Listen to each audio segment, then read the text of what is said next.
now is cut. I not live in Iran. I'm out of Iran living. But there is no internet.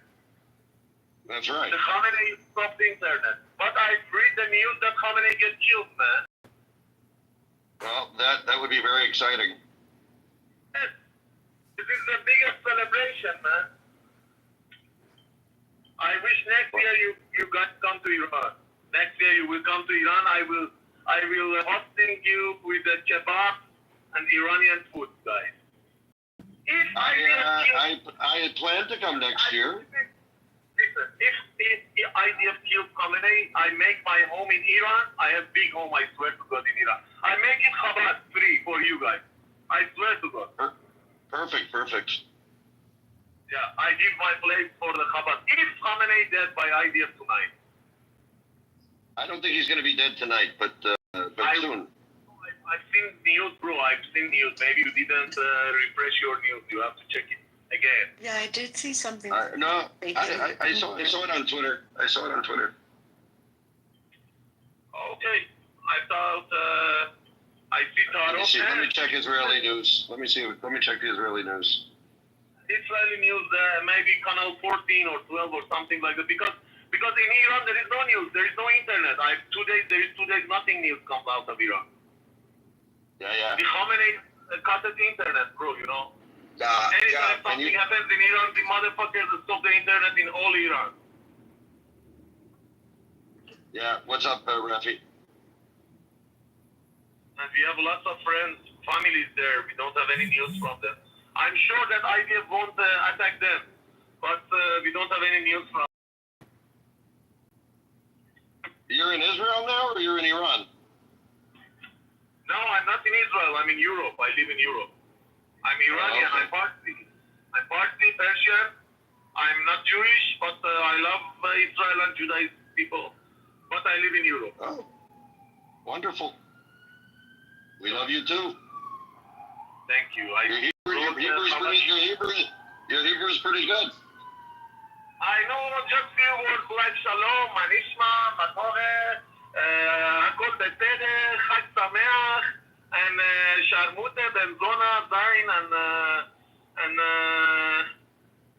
אתה גבר, אני לא דבר עברית, אני מדבר עברית כספת.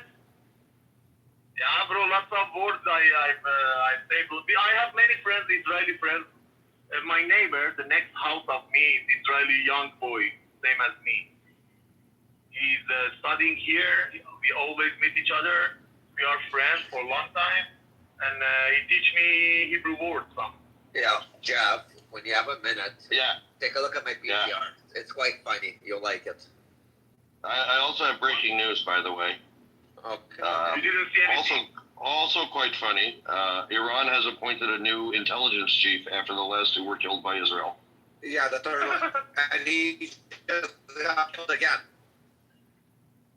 What's that? One more time. You're in the Matrix.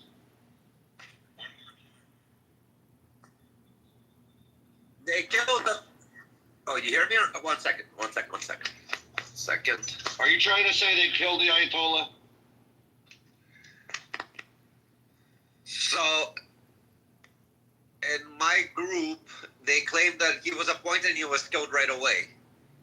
I think so. He's a... Oh, that he's already dead. Got you. He's already dead. Oh, okay. Chag Sameach. Chag Sameach.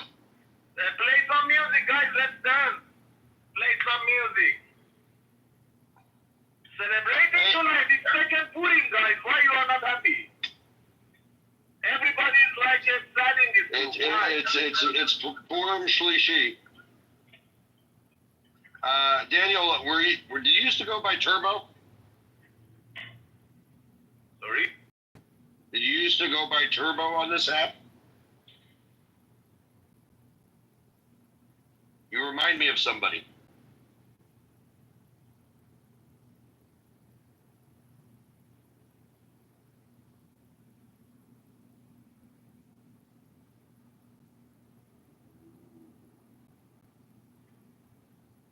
Sorry, bro. I didn't hear you at your voice becomes so much low.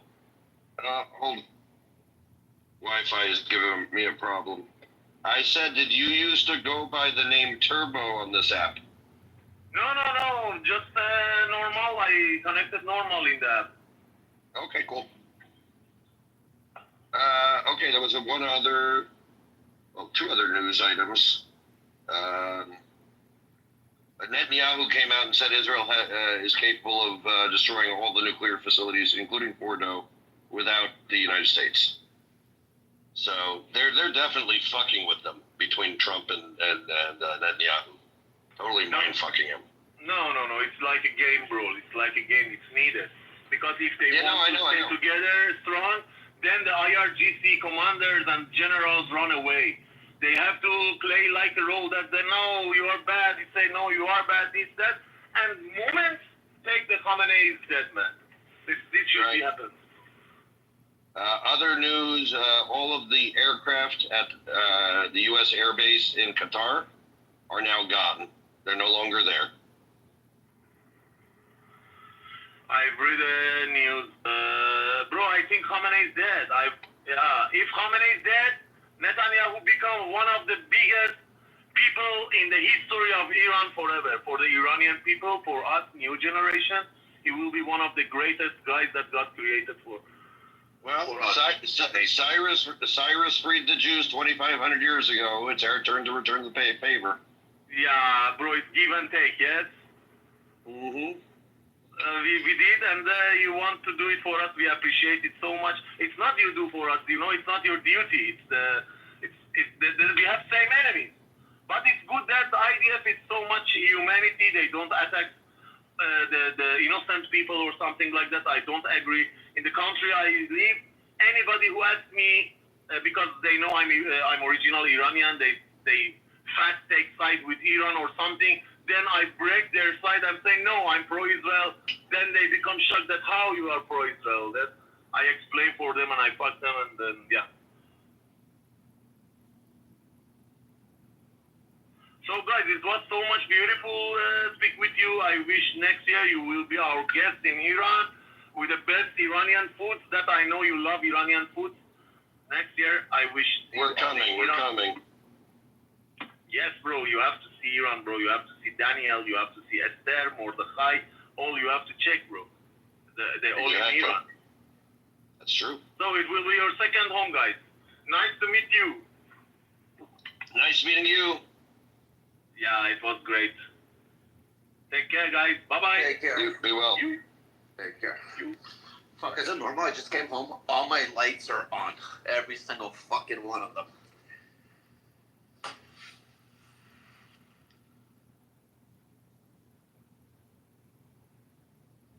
Yeah, there's a lot of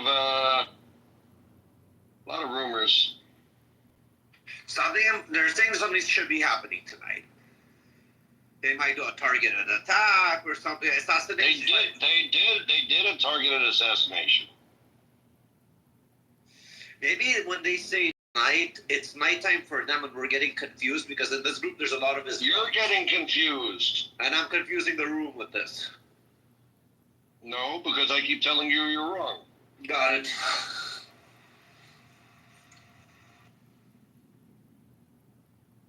So that's like the mind fuckery they're doing is pretty wild, right? You got Trump pushing for negotiation. You got Trump, coming out a couple of hours ago, floating the idea through a liberal paper that the U.S. doesn't have the ability to take out Fordo. And then you got Netanyahu saying, yeah, but we do, so it'll be okay. You got the U.S. Telegraphing and making it seem like an attack is going to come from Qatar because they've made the airbase off limits to the American government people there. And then magically they get released that there's no planes left at Qatar. Yeah, they might fuck. But listen, at the end of the day, I think they're just trying to confuse even the public. They're doing a masterful job trying to confuse.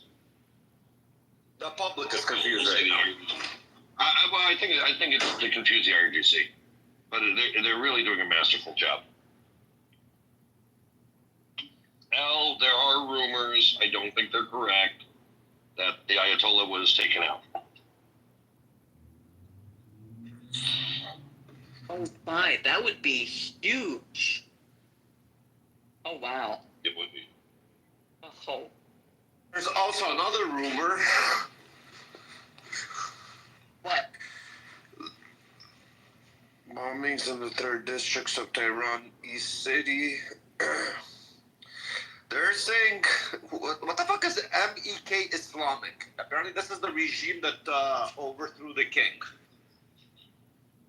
So MEK is a like another Islamic like faction in Iran. the guys in the group said this is the yes, this faction took out the king from Iran, basically back in the day. This is the movement. I don't think that's correct, but I don't know that it much matters. So what was it written? I was just watching. Can I say something, or are you in a serious moment? Oh, go. Never. Oh, okay. So there was this girl with Down syndrome, and it was this video I was just watching, and it was somebody in Ireland, because you know I love the accents. And she had this necklace on it, said, "I have a hidden disability." And the other girl was like, "Oh, love, what exactly is your hidden disability?" I know I'm not doing the accent, but it was super fucking hilarious, and I just had a good laugh. And I just want to say, you know what? She goes, "Oh, I've got the Downs." The Downs. Leslie, have you watched Love on the Spectrum? Not. No, but I know what it is. It is like there's moments that like make you cry, make you laugh. I mean, there's one kid on there named Connor. I fucking love this kid. He's super autistic, like super big autistic, and he is fantastic. Love on the Spectrum, highly recommend. That would totally surprised me that I would enjoy it as much as I do. It's really, really great. I think I would enjoy it. There was another one we used to watch. It was people that only had like all Down syndrome at the time, and they were all like looking for love, and some of them were engaged, and the one was like, "I just want to have a boyfriend." It's just so bad, and I always would cry, and so I know I would like Love on the Spectrum. I will probably cry though. Oh, Hey, baby. I did too. Yeah. Hi, Dr. Baby. Dr. Baby, what you doing? Are you enjoying watching the Israeli aircraft cross above your head every day? Yep, I do, and I also enjoy the bomb Iran day from 1980s. It's still relevant today. Please listen to it. Bam, It's bam, so bam, bam, bam, Iran. Bam, bam, bam, bam, bam, Iran. Bam, Iran. Bam, bam, bam, bam, Iran. Bam, bam, bam, bam, bam, Iran. Bam, Iran. What I wanted to say. You didn't see my PTR? Yeah. Oh, yes. Supposed to look at your That's PTR? beautiful. I told you. Whatever, I can explain it to you if you don't want to look at it. It's basically... Oh, that's funny. That's funny. That's cute for us, but not for the people who are under it. That is cute. We're catching up on all the flights that we missed. By the way, they're saying that Khamenei might be dead and might be killed tonight. Did you look at the room title? Ayatollah killed himself in a bunker. Where's Eva Brown? Oh no! So they said that a bunker buster was actually hitting his bunker. So I if mean, that's Israel did use a bunker buster and did hit a bunker, but I kind of doubt it's. That's where the general was. The third one. So they're saying that Khamenei is dead, but we need the confirmation. So we're probably not gonna hear it until morning. Imagine that bunker buster. It was during his inauguration for the new general. Not everybody. That would have been funny. They were all celebrating his new position. Yeah, according to Rafi, they promoted a new head of intelligence who was assassinated within 15 minutes of taking the job. Well, yeah, listen. But Rafi's sources are complicated. Listen, Let's put it the that way. hiring team has to be, ready for any moment of martyrdom and sudden explosions. So this is another information. Iran reports that Mashhad complex of the nuclear studies is completely destroyed. Cute. We need more. Not enough.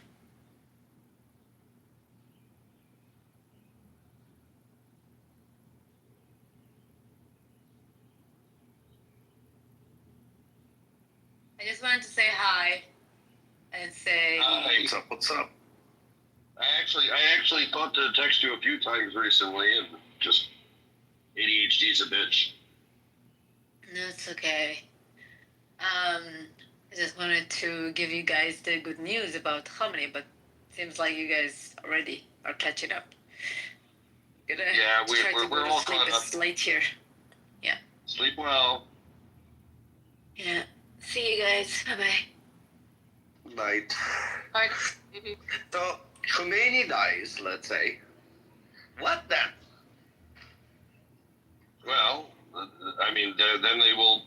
His son would likely take over, They take him out, and then they would take him out. and that's where the regime falls. Basically. I mean, not necessarily. I mean, they can always continue to hold on, assuming they can continue to hold on. But in theory, even if you just take either of them out, like it could cause the entire thing to unravel. I'm surprised their national military is still holding on like strong. I would think they're not. I mean, what are they doing? Their missile team seems to still be doing something, but what else are they doing? So the national security sides with the IRGC. Basically, it's just another division of IRGC. I mean, they've got like three or four different. They've got IRGC, they've got Al-Quds. IRGC is the overall government. Al-Quds Force is their. I think that it's the part of the military they send overseas. Then they've got the like Bilal al-Sham or some other Arabic sounding name. That's like their domestic military defense. Under that, they've got intelligence. They've got like their avionics. They've got different units and whatnot. They've got the Basijis, which are like the Nazi equivalent is they're the brown shirts, right? They're the ones that go around and scare people into compliance. And they also have the morality police. And they may also have, I think they may also have like standard police, but I'm not sure. They were giving out everybody like a ministry job and like a division behind it for their top guys. Because the way that this Iranian guy told me that Been a while. they told me that the IRGC has more technology than the national military. They're sitting with the better weapons compared to the national military. I mean, I don't think that's. The IRGC is the entire government. So yeah, so it's basically them too. That's like saying the president has better technology than the Marine. Correct. So yeah. I mean, sure, yeah, the president's got access to whatever the government has.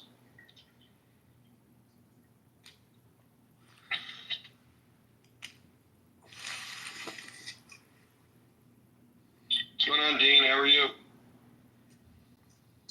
12 hours, $350. I think that's a good day. Good catching. How are you, Jeff? How's everyone? Thank God. Happy. Thank God. Doing good. That's great. How are you feeling about what's happening in Iran and Israel? I mean, from what I can tell, it seems great. Same. I'm just feeling bad about all the innocents that are being caught in it, but I hope. My main fear is that Trump might ruin it and not let it go I all the think way. everybody following this, our main fear is Trump's going to fuck it up. He's really he's unreliable, and for me as a Jew, as an Iranian as well, so it's a lot. Like for me, I really want to see a free Iran. I want to visit Iran. I want to go there. So there are a lot of mixed emotions and feelings I have. I'm feeling bad for the people that are dying, but I want Iran to be free. I want people to be free. I want to see people from Israel and Iran having their ancient relationships back. And yeah, I mean, it's like true friendships, like Azerbaijan, similar to that. Yeah, no, I think, obviously there are innocent people caught in the crossfire in Israel, and they're being targeted. And there are innocents in Iran that are being, that are unfortunately in the wrong place at the wrong time. So, Jeff, So, what, Prince? is America joining? Or It's Trump. Probably not. It's Trump. We have no idea what he has in his mind. what do what's y'all going think? on. Then? What do y'all think? I think the world will be better when the Ayatollah is dead at the hands of the Iranian people. They join in this weekend, bro. Straight up. I Yeah, don't think so. really, ambassador to the U.S. You heard what he said, right? 2 or 3 days ago. No, what did he say? He said in a conference that there will be a huge surprise for the world to witness. It will be around Thursday, Friday. Bro, that's bullshit. So basically now, any moment now. A huge surprise, like nuclear? No, he said a huge surprise will be much bigger than the pager surprise that people saw. Yo, Dan, if they join, the Pakistani will join. You know what I'm saying? No, They will Pakistan, nuclear America. guys, something you don't. Some people don't understand. Pakistan ain't joining shit. The U.S. has cheat codes for all of their fucking plans. Exactly. They're fully reliant on the U.S. Yo, Jeff, not join. the Pakistani will join and bomb. The Pakistanis ain't doing shit. America. The Pakistanis ain't doing shit. They're just a bunch of filthy banchodes that they should stay home and eat nahari. Damn. Filthy banjos. If Pakistan joins, India is joining. Yeah, none of that's happening. Right. Sorry to ruin your wet dreams. And the thing is, if India joins, China is gonna join. And China will Nobody's take Taiwan. joining. Nobody's joining. Guys, there is this Palestinian thinker. His name is Abdul Bari Atwan. He's like really well known. What's his name? Abdul Rahman is Egyptian. Really? Not Abdul Rahman. Bro, no. Abdul Bari. Abdul Bari Atwan. Who the hell is that? Oh, I heard you wrong. Abdul Yeah, Bari Who is Atwan? Abdul That's his Bari? name? Yeah. So he made a tweet saying that both Pakistan and North Korea are joining. Damn. So the official Pakistan in Arabic website, Twitter account, Really? it's basically run by the president of the president's office in Pakistan. Damn. They reply saying usually only focus about the achievements of Pakistan and the culture, but we will make, he said in like a diplomatic way, we'll say it. But this time we'll cross the boundaries and we'll say this is basically he said what he said is an utter rubbish and bullshit. South Korea would fuck up America. Real shit. South Korea is an ally. North Korea, he means. North. What kind of bullshit? No one is joining. Russia is not joining. North All Korea can't join. I'm bored with these retards. Let's take out the It's gonna trash. be World War III, bro. You don't know yet. No, it's not. These people are delusional, man. They're really delusional. Yo, Jeff, you know I'm right though. No, you're not. You're an idiot. Shut the fuck up. Absolutely. Oh gosh. Remember this African guy when he's like watching videos and says, "Are you Delulu?" So there, Yeah, exactly. These guys are I love that guy. Yes. 100% Delulu. Mm-hmm. Out to Lulu or you? those who believe in World War III and You know what's amazing though is that like it doesn't matter if people are Iranian or like Jewish or Israeli. Like we're all sitting here saying the same thing. This is going great. We just hope Trump doesn't fuck it up. Yes, exactly. This is my main fear. I mean, he said today it might take 2 weeks to make a decision. What? You are waiting for the war to end?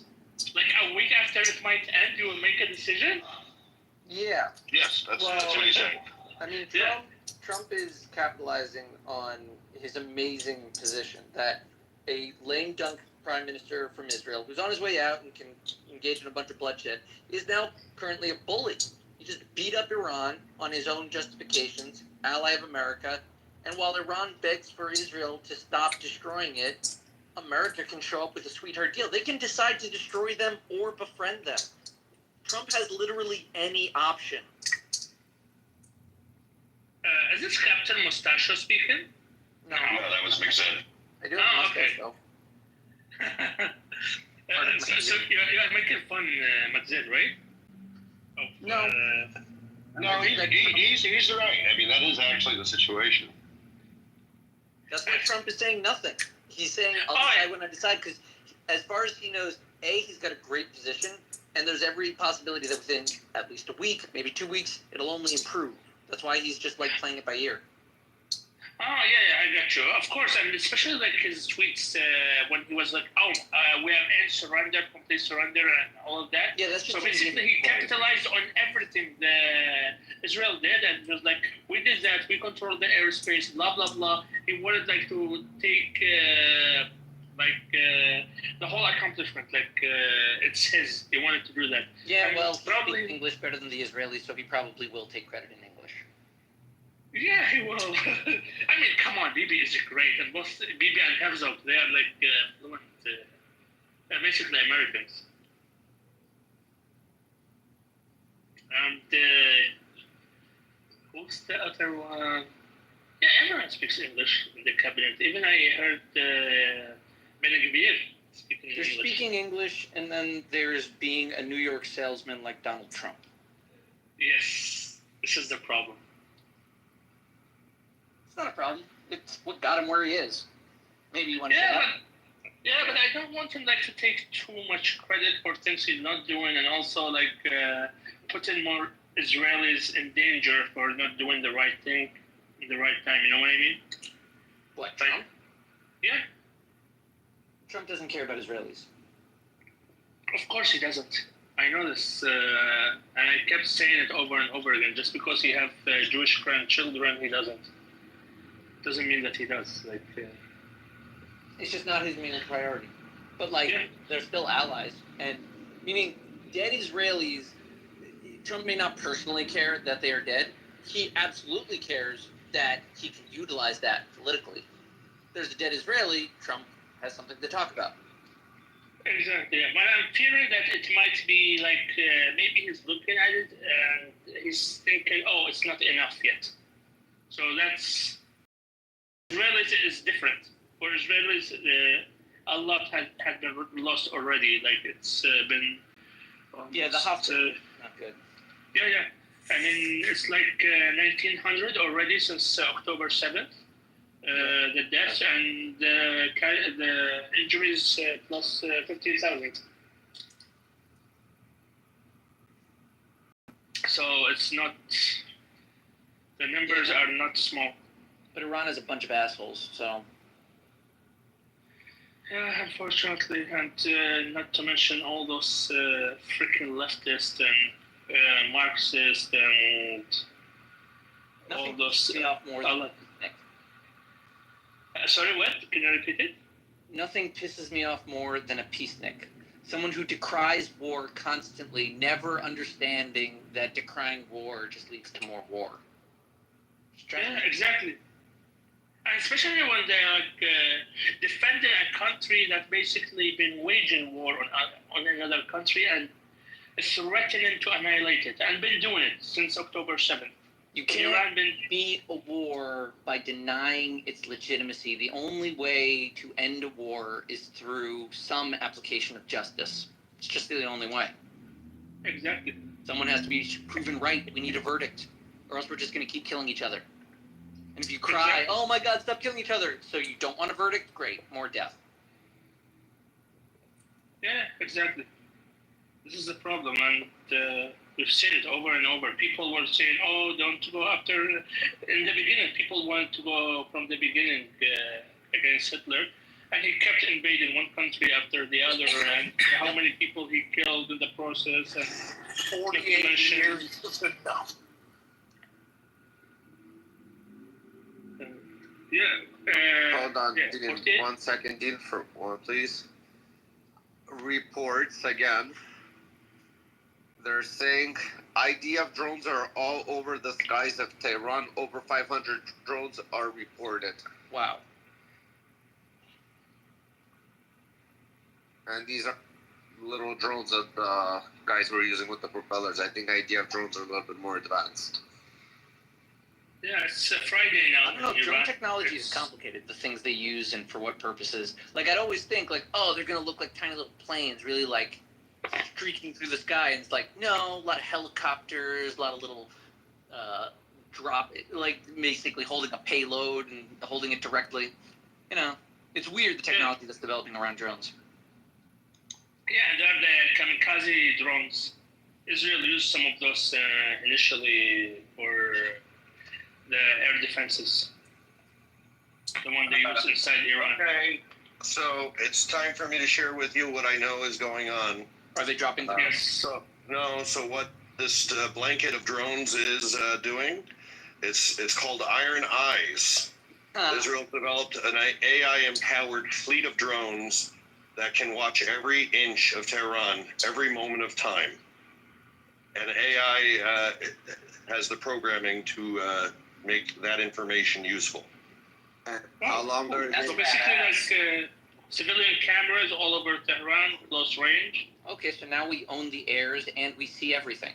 Fun. So hold on, but Jeff, let me ask you a different question. How long could they last in the sky? Don't they need to recharge or refuel? Sure. Yeah, There's three separate fleets. Oh, okay. So their stage, all I can say is somewhere nearby to Iran, and they take 8-hour shifts.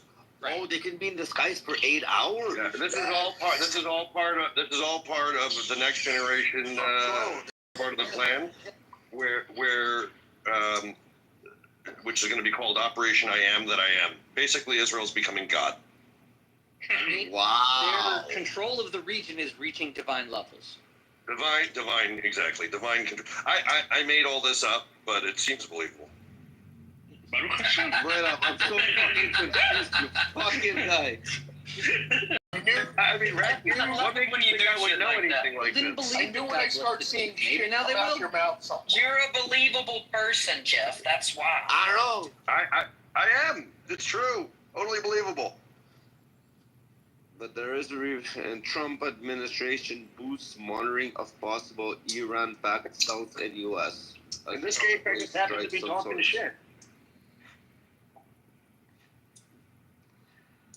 By the way, did you hear this today? Some of the Iranians are talking about they might use some of the enriched uranium and load it in their missiles that will hit Tel Aviv or That's something not like a that. bomb.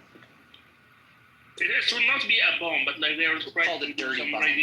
Yeah, a dirty bomb. It's lazy, it's sloppy, and it's not what we're scared of. So in Iran, they put up a Megan David on one of the buildings. I see like somebody took a picture and sent it. Well, I don't know if it's from Iran because I don't get how they're getting all this shit if the internet is down. That's what's very confusing. Yeah, exactly. The internet was back yesterday because I have people in Iran, so basically it was back for a few hours yesterday. But it keeps going and coming back. So since yesterday, there was no internet.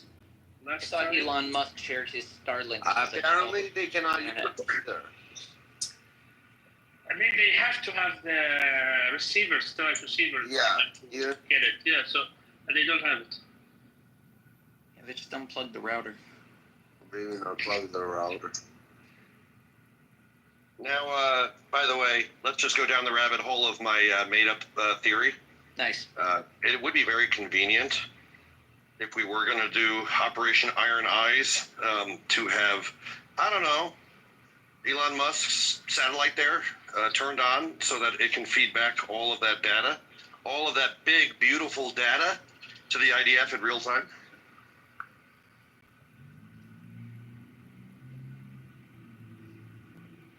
Makes sense.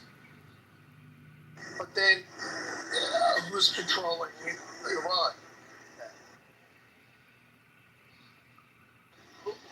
Who we have in control? What do you mean we do have control in Israel Iran? control Iran. Assad was controlling Iran from day one. You guys didn't know that? Come on. That's right. The overthrow of the Shah was orchestrated by Mossad. Honestly. It's always the Mossad, and it's never an accident. It's all connected. The Jews. By the way, when are we going to use the space laser? We're waiting for a good occasion. This stuff is small fare. I made We some get the popcorn big- with it earlier. I really want us to use it. We're saving it for either Turkey or Egypt. Egypt apparently didn't get enough plagues, and they need one more. Yeah, but Turkey is the big one. Turkey Yeah. is going to be a big war. That's what this We will have a big war with Turkey. I should make Aliyah Turkey before might that still have a happens. deal. You don't know. Turkey could. I don't know. They're like.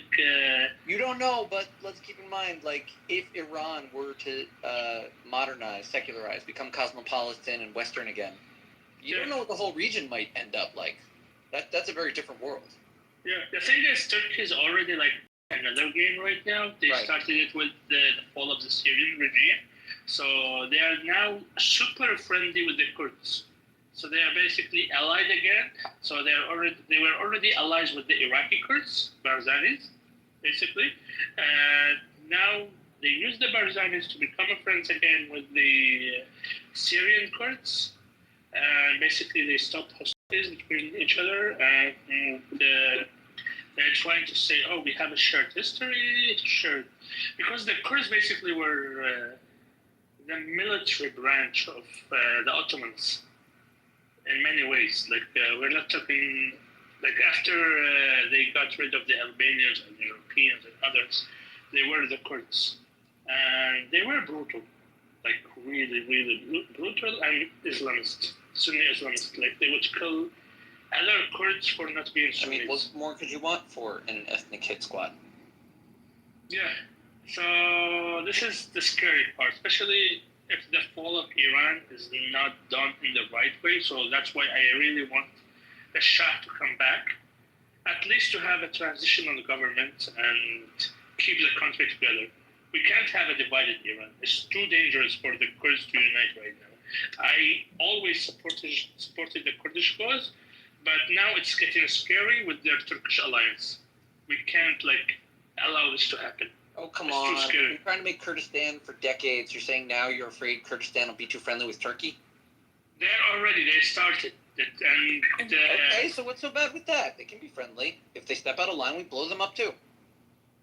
yeah, but it will be a lot. They're all in the mountains, and they have these fast tactics to go to the Well, mountains. darn, it just looks like another military victory the Jews are going to have to figure out.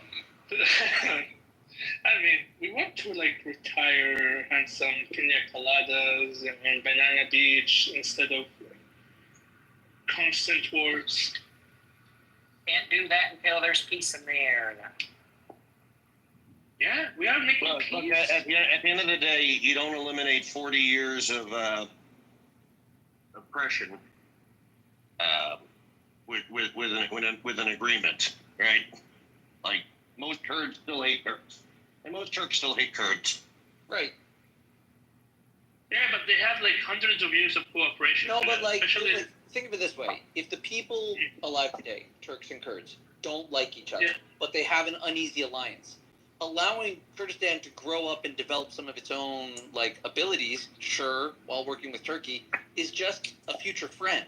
Like, they don't like Turkey; they're working with them so that they can gain strength. Once they have strength, they just as easily fight the Turks. yeah, but the problem is, for example, I lived in Iraqi Kurdistan, and when I lived there, it was terrifying for me. The amount of hate they have for non-Muslims, for non-Sunni Muslims, it's unimaginable. For the Yazidi minority, for the Christians, Where did you live, Dean? Where did you live? Slimani and Erbil. So basically, these two main Kurdish cities. And I've been moving all over Kurdistan for a few years, so been all over. And I've witnessed real huge violations, even people at the checkpoint being kicked for saying they are not Kurds. Yeah, especially the Yazidi minority. Christians being harassed. It's the Middle East. Yeah. This is how the Middle East works. Yeah, but they try to show it. Oh, we are like. We're not gonna magically make it, North America or Europe. It's the Middle East. Yeah, exactly. But they are trying to show it, tell it in a different way. Kurdistan, come to Kurdistan and see us how different we are. I mean, I believed the propaganda at the beginning, and I went there. So let them spin their propaganda. Their truth will come out. Yes. Question. Answer? Yeah. If a Turk and a Kurd have a baby together, would we call him a turd? Yes, a turd. Yeah, totally. Yep. I just wanted to make sure that was registering right in my brain. Thank you. You're welcome.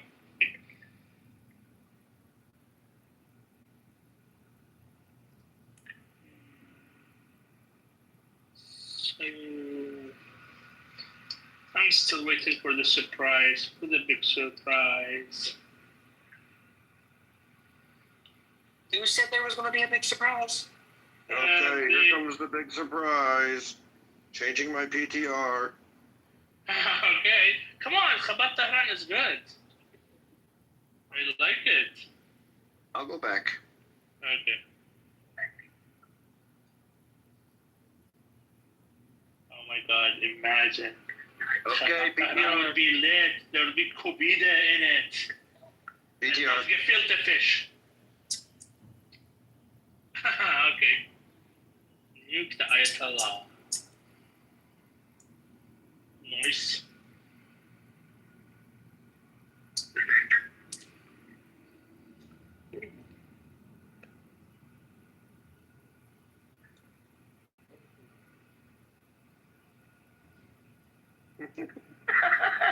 How about Twitter right now?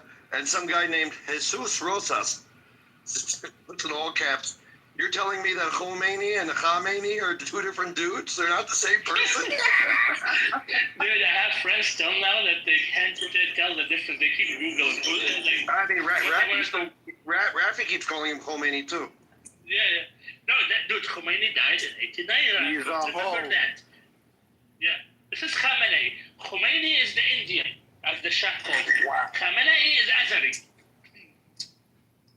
So try to remember these things. Okay, I think you need to be like Iranian to know the differences. So his roots are from Azerbaijan?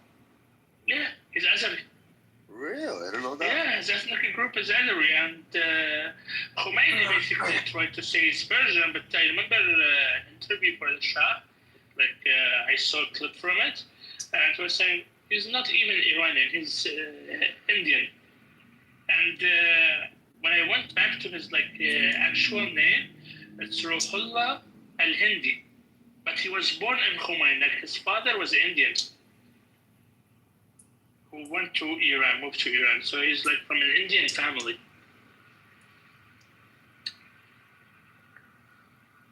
He's not really Persian, but anyways, people move around a lot.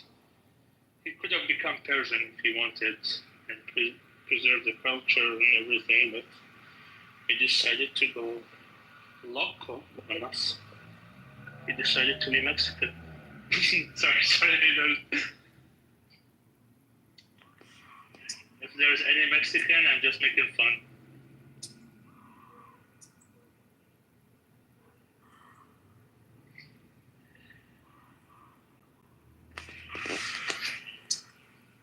Guys, what is this? I'm white when I'm dirty and black when I'm clean. What am I? And we know this riddle? White when you're dirty? I am white when I'm dirty and black when I'm clean. What am I? A black car? No. A chalkboard.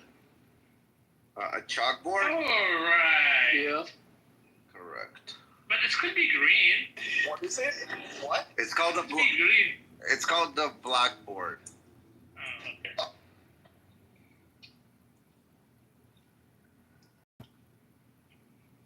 I mean, this is too old for me. This is ancient.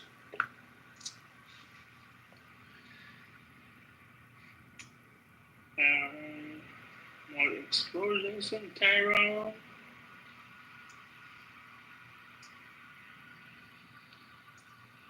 Yeah, I'm getting videos explosions from Tehran, but I'm not understanding how these videos are making it. There are part. Yeah, I'm not sure exactly how. Like maybe some of them have like satellite internet, but there is satellite internet without even Starlink. It's either satellite video or they disabled the internet, like the towers and everything, in like the highly populated areas. Because how are they communicating between each other? Yeah, I know exactly why he pulled me over because I accidentally ran to that. I'm just really tired, man. I've been up since 5 o'clock this morning. I'm on my way. I drive for Lyft. I'm on my way home tomorrow, Matt. Just trying to go home and go to bed, man.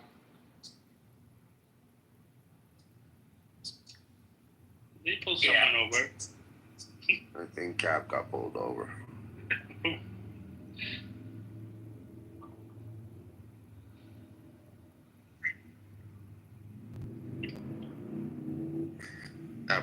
You'd like us to mute you before you give them your personal information out loud? I think I'm gonna mute Cap. Mm-hmm. Yeah, you should. Before he starts giving out his personal information. Great job, you guys. Okay, so I actually do have something that is newsy. There are reports, and this is coming from a fairly legitimate press source, that Khomeini is in such poor mental state that he is no longer being consulted on many matters that are happening in Iran. So he's been sidelined, is what they were. So who is now in? Probably his son, Mustafa. Yeah, it would be his son. Yeah. Or his son is dead.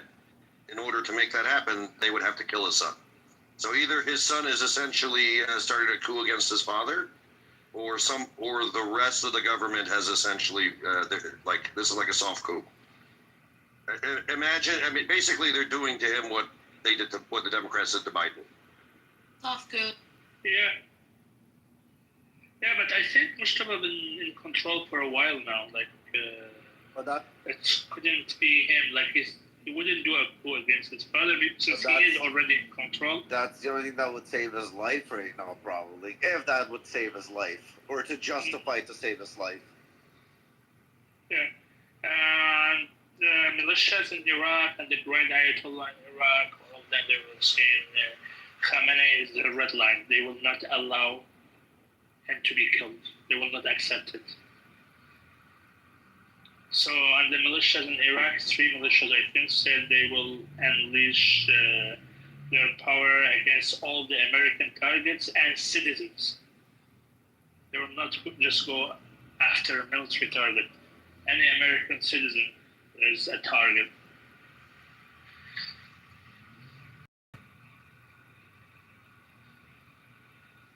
But in general, Iraq is not. It's not that scary. In a way, like they're really easy targets. The idea, the IF, or the Americans can easily take them out. The terrain is flat, it's easy.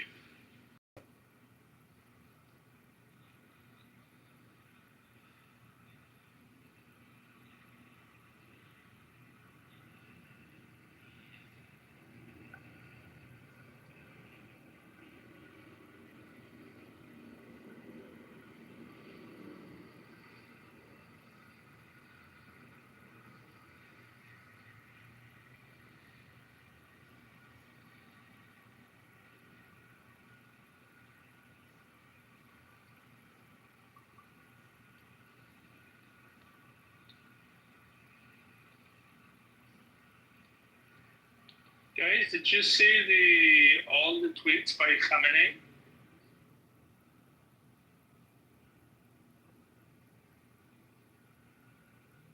No. He didn't? It's crazy. So. That's crazy. So here's one tweet from. It's basically that's July 3rd, 2014. It's like you go to a shop. When you come out, your money gone, but you bought things. What's important, what you purchased is worth the fortune. This is actually a tweet on his verified English account, and I took the screenshot myself, and I have the link to it. And then he put another one. And basically he was writing in the way that we used to write as teens, you know, like instead of the 2TO, we put the number 2 and stuff like that. So I went to school with a clock. Since first days, it was uncomfortable to wear it in front of other kids, but I tried to make up for it by being naughty and playful. This is actually a tweet from September 24, 2013. That's crazy. Who had the account? 14 years old?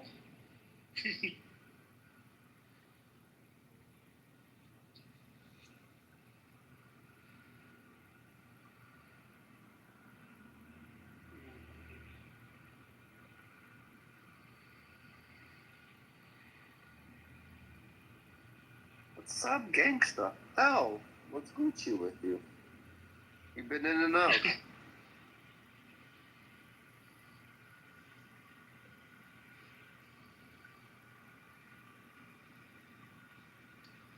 Did you say my name? I said, what's good with you? Hold on one second.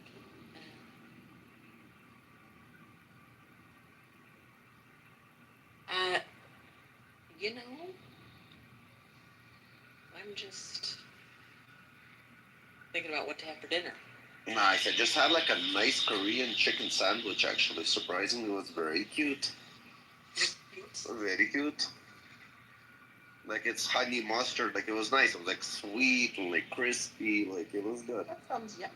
Bon appetit. It had like baby arugula with some other things in it. Like it was nice. Yummy. Yeah, it was good. I was very like you know, debating should I try it or not, but it came from like a ghetto place, but they did a really nice looking sandwich, I gotta say. Is it getting hot there? Today it's gray with rain and a little chilly, I gotta admit. But Really? we're getting some fucked up weather on. I'll tell you what, I just saw it and I didn't believe it, and I think we're gonna be hotter than Florida. So starting Sunday, we're getting 33, 33, and 30. We're gonna be like 100, like 100 degrees for 3 days. Sorry, so Saturday it starts. My fault. So Saturday's when it gets really hot, but then Sunday, Monday, and Tuesday is when it becomes retarded. So let's do that. There's a heat wave coming through next week. Scientific. No. It's just always hot here. No, we're It's gonna be hotter here. We're getting your weather, Jeff. Congrats. Yeah, Rafi, next week, pretty much from halfway through America to the East Coast is going to be around 37, 38 degrees.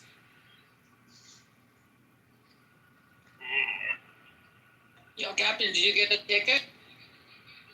Huh? Did you get pulled over? Yeah. You good? Yeah. With a warning, just a warning.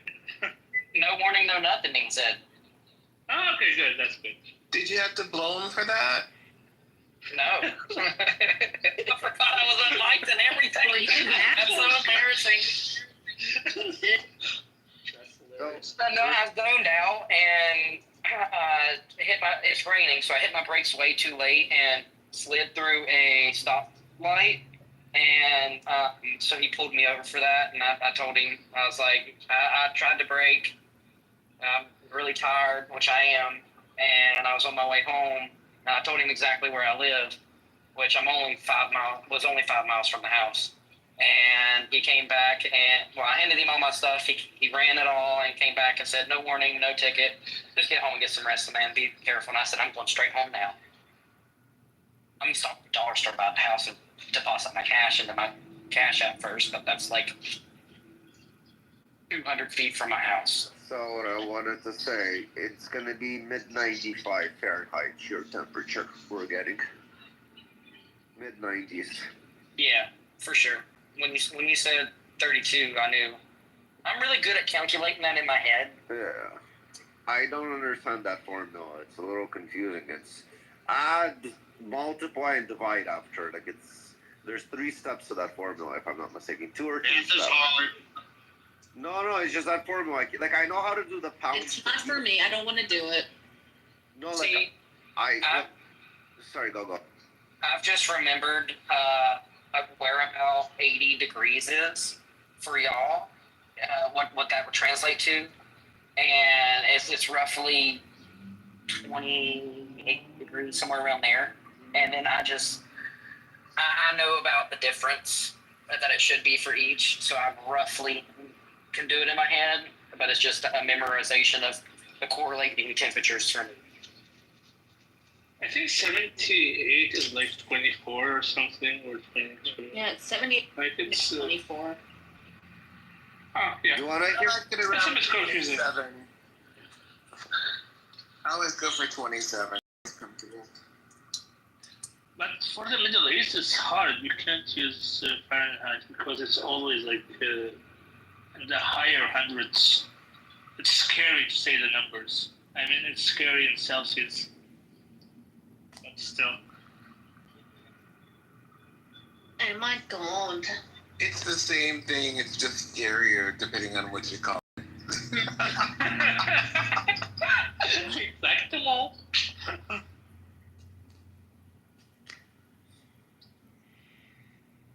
But what you call it does kind of denote size sometimes.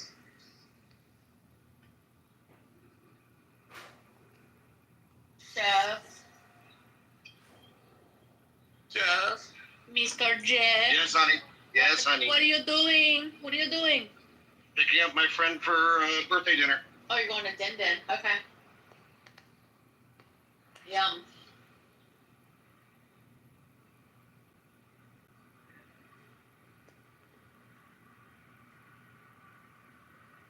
Which is good because I'm hungry as fuck. So basically 67 Celsius, and it reaches this amount in the summer in parts of Kuwait, Iraq, and Iran. It's 152 Fahrenheit. Hey, Yakov. Hey, how are you? I just found somebody else's hair in my shorts. Oh, no. Short curly hairs? No, it was a long one. That's how I know it's somebody At else. least you didn't say it was a rabbit. You didn't have someone's hair in your shorts. Oh, the other spelling. H-A-R. Here. Has anyone heard the new, talking about spelling and stuff, has anyone heard the new, somebody has redone the A, B, C, D, E, F, G song and changed it to get rid of the elemento? Because kids think elemento is one Yeah, I letter. think I heard that. It's really odd. I heard it recently. There's several versions, because Yeah. Patti LaBelle did a jazzy version that kind of gets rid of the element out. Patty? Yeah, I meant like the one they're doing in schools. Like someone's trying to get So rid of it's A, B, C, D, E, F, G, H, I. Yeah, it's in threes, basically. Yeah. So something, I heard it the other day. Because my granddaughter is like, my son is singing to her. Like, what the hell are you doing? Like, you butchered that song. Like, come on. It's like, that's how they're teaching it now. Like, really? Yeah, I mean, America always ensures stuff like that. I mean, you even have the reverse alphabets. They should teach kids at a. Yeah, you gotta learn that so in case you're pulled over by a cop, you can Yeah. say it I really was quickly. about to say, teach them at an early age. Okay, like how could you do that? Z-Y-X, To be honest, I will fail this test Yeah. sober. It's a really biased That's the test. thing. You have to be careful because if the cops just say the alphabet backwards, if you say I couldn't even do that when I'm sober, that's like a bad thing to say. Just say you have to do like the last couple. You have to do it in threes. So No, it's the best, X, Jakob. Y, Z, Z, Y, X, U, V, W, W. Jakob, you want what's the best? Is all I have to say to the cop is, sorry, I don't speak English. I'm an immigrant. Oh my god. Yeah, oh my god, play that Yeah, card. you should say, do you want the alphabet in I'm backwards? gonna start speaking broken Russian to them, like Russian and English. I'm a little scared and confused. They just let me go every time. It works. I love your PTR, Ralphie. I love You your like it? PTR. Oh, it's so good. I need to copy that. You just did it to me, Ralphie. It's back. What is it? You got me going. What the fuck? It's that love for you, Raph. I don't know. He told me he didn't Raffy feel nothing. love. No, he's feeling again. Hallmark Now I is a feel fan. it again. Hallmark is a big fan. My number. What's that? There's a song about a fan. I'll be your number one fan or something. Yeah. Number one fan, Muna. Is that the song? I'm borrowing this PTR, Ralphie. Take it, bro. Thanks. Where'd you get it? From my groups that I'm in. I like it. I like it a lot. Good. I think it's when you start talking Just about things. F-15s and F-35s, no F-16s. Huge protest downtown Toronto for the Persians. Huge. Against involvement, like leave So them alone. Israeli flags are there with the Persians flags. That's good. Oh, it's always like that in the protests for the Persians. Yeah, no, they Yeah. came out because they come out for the Jews, or it's the Persians holding Israeli flags. But yeah, And then after October 7th, there were a lot of Persians coming out with the Jews holding out the Iranian flag, the Israeli. I mean the Shah's flag, not the Islamist one. They don't use that one. Every time you say Persian, I'm just picturing a Monty doll. So what? Wait, has Khomeini been eliminated? It's not Khomeini, it's Khamenei. Whatever. Okay, you know what I like to, you know how we like actually to be honest, I actually do know the difference between the first guy who overthrew the Shah and this guy, but I just messed up this time. There are reports about it, but we're not sure yet. There is no confirmation from Israel or anyone yet. So there are rumors about it. So no confirmation yet. We don't know. But we know that today there will be a surprise. yes. The next minutes, hours, there will be a huge surprise, bigger than the pager surprise. So I'm gonna go for a quick nap for the surprise because I'm very, very tired. And yeah, if anything Okay. happens, just start screaming my name really loud. We will. Like that, Rafi! Basically, but like it's gonna take you about half an hour to 45 minutes for me to even probably like flip over. Okay. But just continue trying. Wait, so what did I miss today? Oh my god. But Today, not much. We're just waiting for a surprise, so you didn't miss it yet. It's happening. In the coming minutes, hours, we don't know yet. Do they really think that Macron's wife is a guy? I don't know. There's this like, Did they? there's this video of them walking in Vietnam. The video says pay close attention to how the wife walks. There were a lot of these rumors, especially, do you remember about Michelle Obama? Yeah, I did see the video of her on Ellen DeGeneres. That was rather odd. I don't know. I mean, usually even, sometimes when people hate people, they would come up with words. ideas, but like we know stuff like that, so I don't know. I wouldn't care much about that, even though I really hated Obama. And that's after I loved him in the beginning.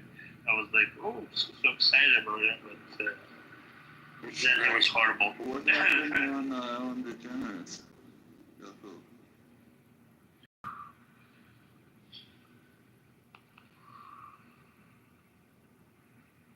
Wow. Blue, is that supposed to be like the plane Qatar gives the U.S. as a Trojan horse? Yeah. Well, that's not a 747 though, but I get the idea. What did Michelle do on the? She was dancing. I gotta find the clip, but she was dancing, and what appears to be like a package in her pants just is like there's this thing moved around in her pants that just looks very unfemale-like. So of course everyone in the world that's where the Michael Obama thing started, which I think is like not cool, but Wait, were you talking? it is a rather odd video.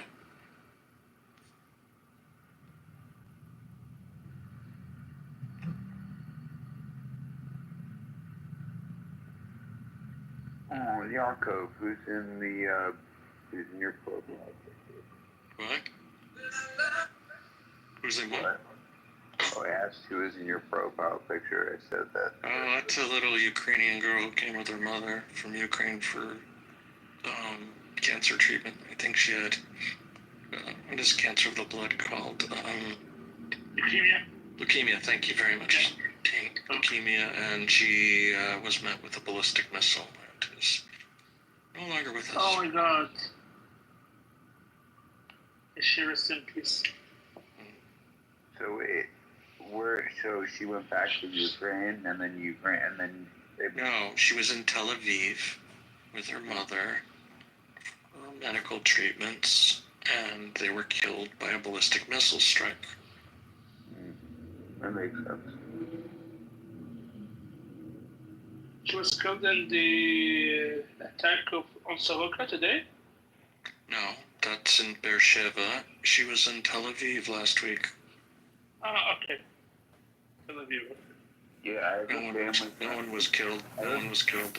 I have a family friend that was telling me, like, he told me this like 10 years ago, but he said that he had just gotten back like from Israel, or maybe it was even like, a few years before that. But he said that his friend got way too drunk and like they left the bar or whatever, and then the bar ended up like exploding like, a few hours after they left. Well, timing's everything in life. And then he ended up going to prison. Timing's everything. Yeah, well, no, he went to prison because someone's husband wouldn't sign a get, and so they beat the shit out of the guy and they got caught.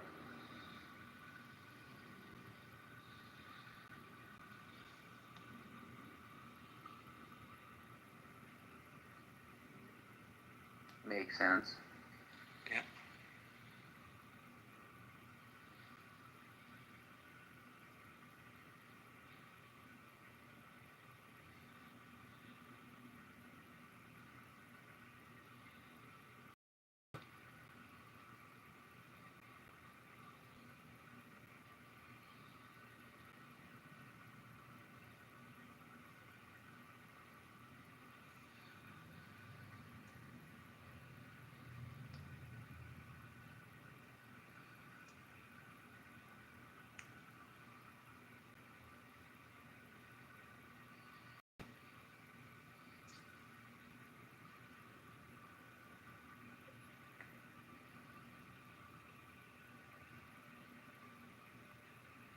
Okay, guys, some reports from Iran saying the internet is coming back.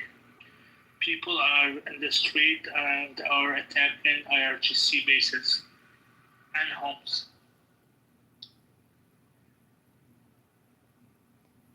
This is from Goldie Ramari. Oh, what up? She's a well-known. Logisticals is here. Hello, how are you? He is cool.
Wait, am I liking? Is someone talking? Yeah. No one's talking. Oh, okay. You are. I'm still at the salon.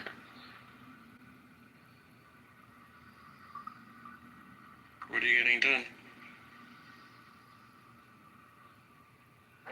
I just have like a head full of foils right now, and then just a haircut, and then I'm going out. So I don't know. I have literally so many foils. Yeah, he's like, I don't do this much foils for anyone, but I was like, I don't doubt that. Have you been dating some guy? I have a new boyfriend. Yeah, well, not so tough. How many dates? How many? I can't really hear you. I have way too many foils. I said, how long you been dating?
I didn't realize how tired I was, guys. Before I dropped Debbie off, which is why I haven't talked much since 2, she told me I looked really tired and she was worried about me on the drive home. Good that you made it safely. I'm more focused on reading the news right now. That's why I'm not talking much.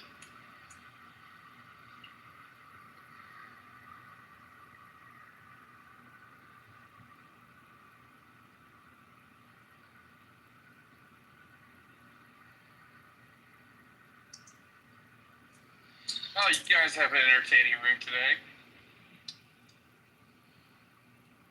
Yeah, I know. It's very entertaining, ain't it?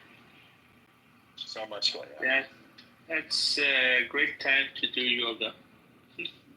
What is what's going to be in the headlines today that I don't know about? Not sure. It's about the surprise. We're still waiting for the big Israel, the surprise. Who said there was going to be a big surprise again? It was said by the Israeli ambassador 2 days ago. He said it was. Oh, Israel said there was going to be a big surprise. Yes. So the Israeli ambassador to the U.S. said it. Not to the UN, to the U.S. And it's going to be bigger than the beavers. The page, yeah, it's going to be bigger than the pagers. So I wonder what they're going to be. Yeah, it will be around Thursday, Friday. So basically after Thursday midnight, Friday early morning. So sometime probably within the next 12 hours? No, probably within the next 6 hours max. We are in that time frame right now. Now it's basically in Israel it's 2:48 and add half an hour to that to Iran in the morning. So it's like 3:15 in the morning. Yeah.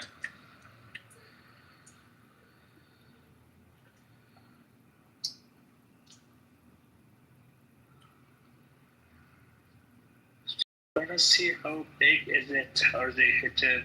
So that was the thing is that was before they decided to kill Khamenei. So there is something big, whether they kill him or not.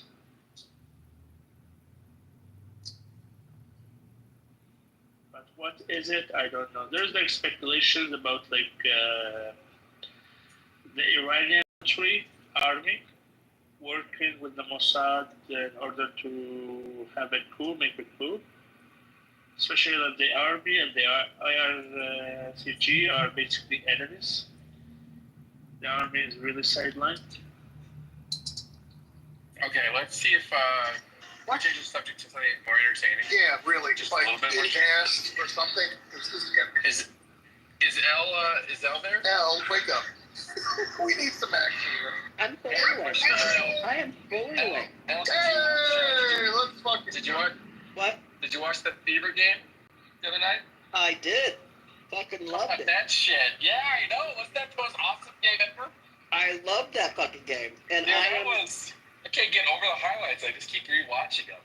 I can't get enough of Sophie Cunningham. AP's my favorite. Yeah. Sophie's just like, I don't even know how to explain it. Like, she's like an enforcer, and that's not what she came to the team about. Exactly. She's just pissed. She's just pissed. She's not having it anymore, Philip. No, I like how Caitlyn, like, they poked her in the eye. Like, I don't usually say things that are, like, obvious. That was pretty obvious. And then Caitlyn pushes the girl away, like, what the hell did you do to me? And then she gets decked. And they don't they don't eject the female that decked her. And I was thinking, oh, this is interesting. And then right when Sophie did that, everybody said the same thing, which was, gonna see that coming. Exactly. So, yeah. it was good. I'm enjoying it.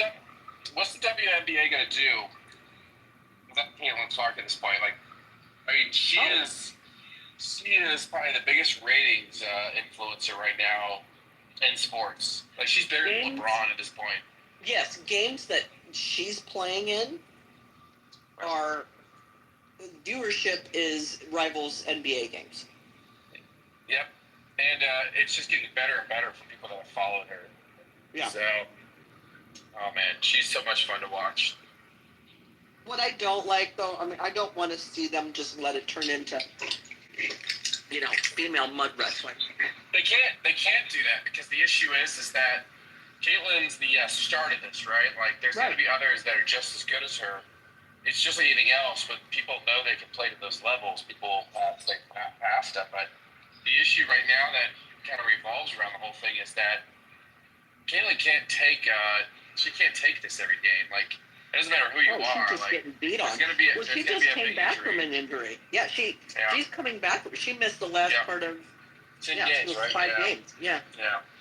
So it's gonna be. If you guys aren't into the WNBA, you need to go look at the Indiana Fever games and start figuring it out. Start watching them. Like, they're fun. Seth, you're into sports. Why are you watching Caitlin? Why are you watching our girl?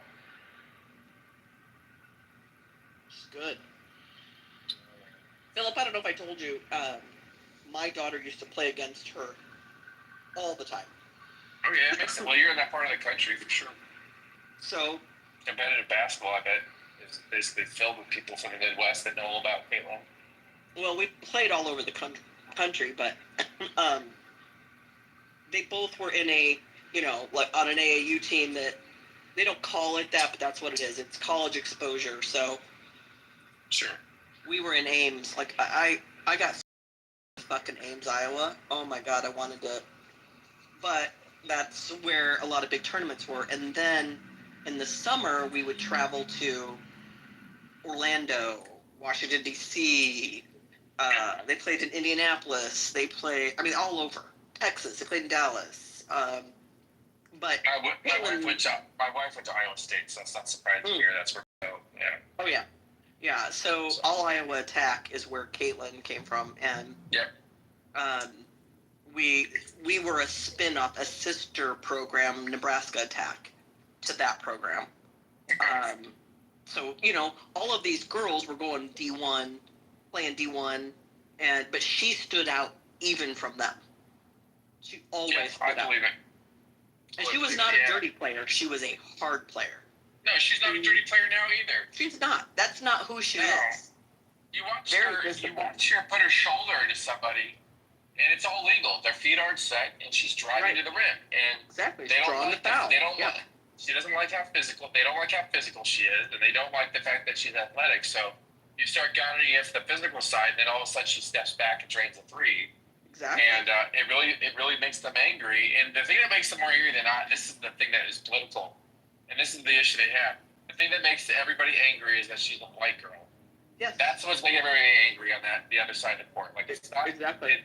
Everybody thinks they should have had the same.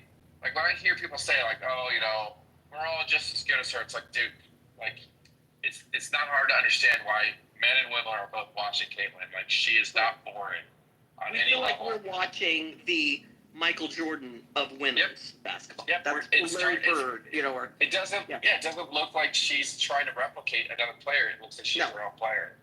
Yeah. She's definitely her own player, and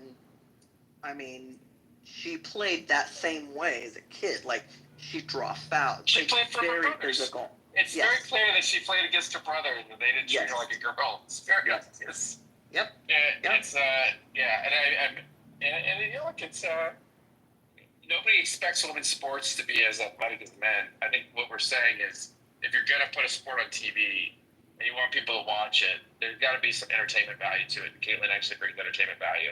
Well, basketball for women looks different too, right? Because we're not dunking. We're not. So it's a different game. It's a little game, a little bit more. It's not as athletic, but it is. It's as athletic as women can be. Right. Yeah, it's just different. You're not going to have a woman that's going to be 220 pounds dunking. But you can see right there, watch that game, and you can understand, like, why women, like, that would be dangerous to have a man playing on a women's team. It'd be absolutely dangerous. AB is a dominant guard or dominant forward guard. I don't know. Yeah, forward. And she's never going to be a dominant against a man. Like, I can probably roll over AB at my 240 pounds. So I'm sure she can actually still whip me on the basketball court, but she's not going to have any physical movement against me. So, but the point is, you could be injured. Like, they've shown those games. What games were those that happened this summer where they had some of the WNBA players playing against high school boys in a different country, and one of the girls gets really pissed off because she keeps getting blocked, and and she throws the ball at the kid. It's like it's not the same. But what's interesting though is that it's not uninteresting when they're competitive. The WNBA never looked like it. I've watched female basketball NCAA, and because they're at the same skill levels across the league, it can be interesting to watch the females. Right. But it always takes, even when you watch the females, it always takes a special player on the court to make the game interesting. Otherwise, it's never so. Well, I think she's demanding that the level of play. Oh, she's going to bring everybody. She's bringing everybody up. Exactly, and a rising ship raises, you know, and that's who she is. She has increased viewership, and these, I'm sorry, but these dumb bitches they're so dumb, they can't figure out, like, you are literally biting the hand that feeds you. Her money isn't coming from the WNBA. Hers is coming from deals. Yep, exactly. If she gets enough money, and she'll decide, you know, fuck this, I don't need this anymore. You get on the idea of the WNBA, like the reason they're all on private charge right now is one person, and that's what's killing them, right? Is that one person is actually changing the league. And there's gonna be other females, like it's already coming. Like it's very clear that people are gonna be replicating her play. Now it gives females a way to say that they can play like Clayton Clark. So exactly. It's very clear. Yeah, but it was fun, man. That game, those highlights. You know, and I love it when you see Caitlyn cussing and use the F word. I love it. He's like, he's just. I feel like she is coming to her own. Like now, she isn't taking any shit. No, like she's playing the crowds too, and that's what people really don't like. She's playing the opposing crowds to her ability. Yeah, drain a three from way the fuck back. Drain a three and then be running back and like hands up to the crowd. I'm like, oh my god. This is why I like how people think we're so stupid, right? There's more cameras and videos these days than anything else, and you're gonna sit there and say people are saying racist things to basketball players in the court. Are you telling me that if I went to a basketball game and started using the N word to some black girl as a white guy, or you going to do it, be recording you or posting you online? Are you kidding me? But I haven't seen one video. I haven't seen one recording. So I'm still waiting for the. That happened in a game. That happened in a game my daughter played in high school. We went to a neighboring town, and that happened. And you know what happened? A fucking fight ensued in the stands. There you go. That's what would happen. You start yelling shit like that, you're gonna get your ass beat. That's what's gonna happen. No one's sitting there listening to that shit. And that's what happened. These parents got ejected. It wasn't parents even. It was like a drunk uncle of somebody. He can never go to another high school game. Like it was turned into a big fight. It's so interesting because like I've been watching Caitlyn since college. The women's finals when she was a junior or whatever year that was before she did it. And when Angel Reese went around taunting Caitlyn, and you can tell Caitlyn was purposely not engaging. Right. And say what you will, but and who cares what happened? The redemption was the next year for Caitlyn. It's very obvious that she was still the better player. If she was on the team, if she would have gone to a school like UConn or something like that, it's a no-brainer that she would have the NBA or the NCAA AA championships, probably 3 in a row. So, I just don't think people like her because they seem to have a loyalty that's beyond just yourself. So, have you watched the interview, El? Have you watched her interview with the Kelseys?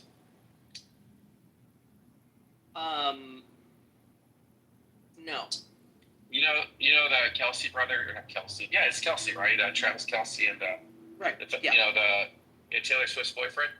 You should watch that. It's such an intriguing interview into Caitlyn Clark. Like she is not a normal female when it comes to she is a tomboy.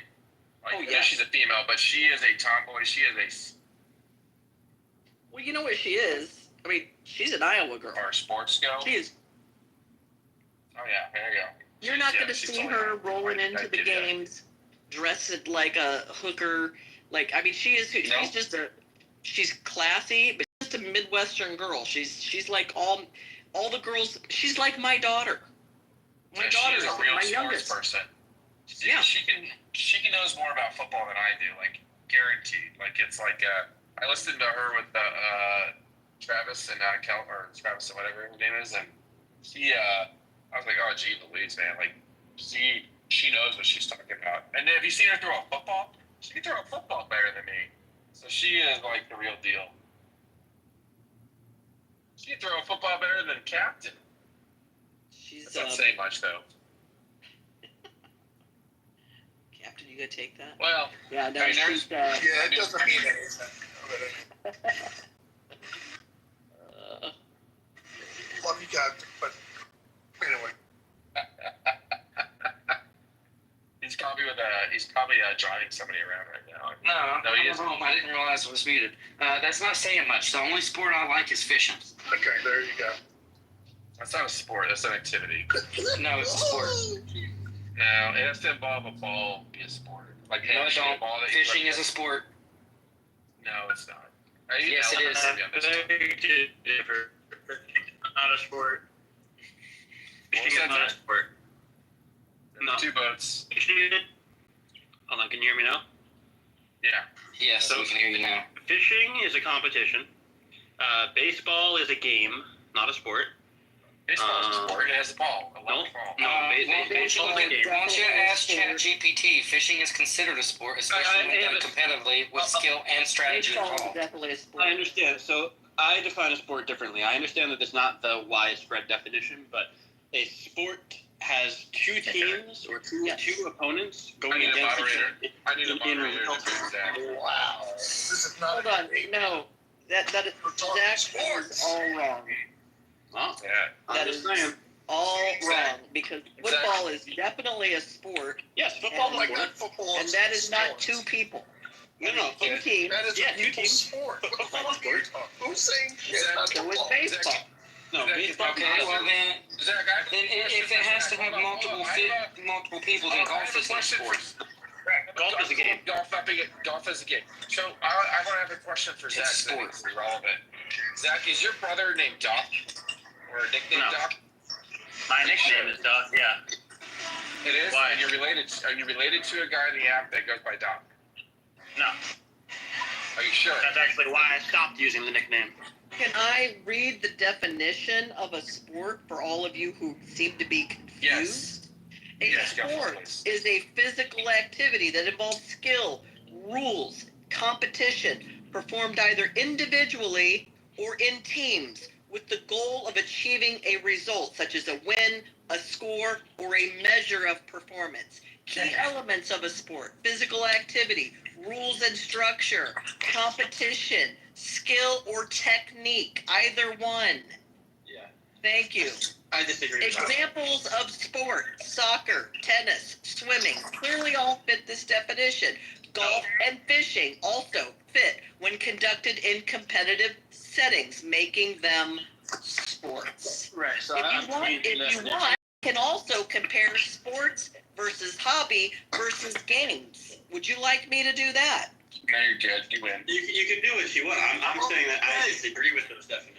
Well, that would be one man's opinion. That's not the actual definition. There's me and two others. No, that's not That true. would make Actually, a gaggle of idiots. That would actually. I don't want to be part of that. I actually reform my answer. Are you agreeing with me, El, that fishing is a sport? If it involves It can be. competition. It Yes. can be a sport. Can be. So there are people I who love make it watching feminine. competitive fishing. Well, so what makes it a sport versus a hobby is if there is competition, if there is a goal, and if there are winners and losers, right? So this is swimming also a sport. Anybody that Right? says It's baseball individual. is not a sport. Swimming and fishing are competition. Anybody that says baseball's not a sport probably sucks at baseball. There's athleticism. I Anybody that's ever hit a fucking baseball will tell you. If you don't understand how fishing is a sport, then you just suck at fishing. Here's No. If you don't understand fishing can be a sport, you gotta reframe that. yeah, it isn't always, right? So, but Yeah, it can be a baseball- hobby too. My son was a catcher, played college baseball. I fucking guarantee you, it's a sport. Just a game. Yeah, well, you can bench press use Like that. golf, chess. You're wrong, Zach. You can't just change the definition You of can something. have your It was opinion, literally but just you're a not watch entitled to your own facts. Listen, Professor, I'm gonna do what Zach is doing. Zach, you must be gay, because the definition of gay in my mind is the word Zach. You're right. Alright, well, you're gay. Well, where we go? Well, I'm a lesbian, but same thing. True. How can you be a lesbian? You're a male. You're a boy. I am not. Did you just assume my What makes it a sport? You could not play on the team my son played on. You would not be in physical enough shape. You don't have the skill. You could not play. Now, you could go get your friends and you could go play on a field somewhere in the middle of town. That might be considered an activity or a game. Because you don't really, you're fucking around. You don't care. I realize I actually did play baseball and hockey. I am quite athletic. Yeah, obviously.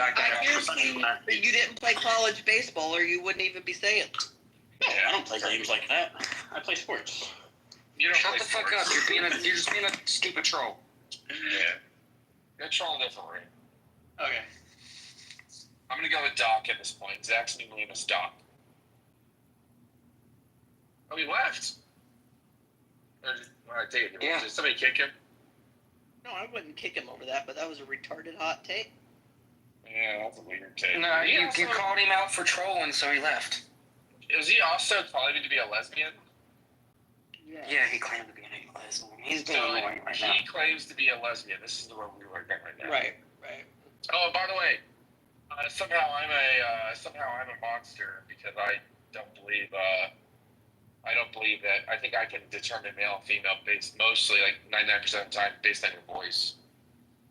Who said you were a monster because of that? Well, that's the world we live in, right? Like, when you hear him say, "How dare you call me blah blah blah blah," like, Damn, you see my gender. did anybody know who that guy was? Did he come around a lot? Who's Zach? All the time. Yeah. For the most part, he's kind of cool. He was just being a dick just now for some reason. Dad's away, so he thinks he's gonna cry some shit. Well, no, he's. There was one morning that Jeff didn't open a room until like 10 a.m. and he sat in my room from like 8 a.m. to 10 a.m. We had a great conversation. He's pretty cool. It's just he's being a dick for some reason right now. Yeah, your rooms are usually pretty good. Thank you, Philip. He's just being he wanted to just troll us. Yeah, and then Philip called him out and said to go troll another room, and he literally said okay and left. Yeah. Lou. How you? Oh look, one of Jeff's girlfriends is down there. His stalker girlfriend. Who's that? Anonymous. Those are all Jeff's stalker girlfriends. Anonymous? We have to put an anonymous person? So you can't kick anonymous people, right? They can just sit there and listen, right? I think it's great to just sit here and talk about them. How gay that is. I love that. How big of a pussy they are for not showing their face when they listen. Giant vagina. When I look down there and see a non, it looks like a fucking, literally. You just see some labia and a clitoris.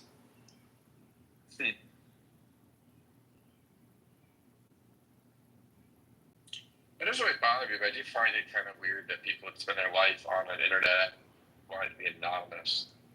Yeah, I know. Hello, BB. Good evening. I feel like the only reason why people do that is because they want to come in and listen and see if we're talking shit about them. Yep. Maybe it's Shopee. But the thing is there isn't anybody that would talk shit about that I wouldn't say the same things to their face. Or haven't already said the same things to their face. Oh, me too. I have no problem saying it. Well, look, now there's two of them. I had to. One thing that's interesting, though. One thing that's interesting is they tell you whether they're a member of the club or not. So, one of the anonymous people actually is part of Jeff's house, and one of them not. That's kind of weird. What's the little headphones down there beside it for? Because they're gay. See, this is like they're gay buddies. Oh, so they're just butt fucking each other all day long. Yes. Well, they can't be doing that. The one's caught the top and the bottom. Oh, now they're together. Look at that. They're all snuggled up. It's cute. I will say this though. Clubhouse finally came out and featured that will actually make money. Do they have to pay for that, right? Like it's only like 7 days free and then you pay for it? Yep. Oh, no, you kept your subscription, right? I accidentally. Oh no. Oh no.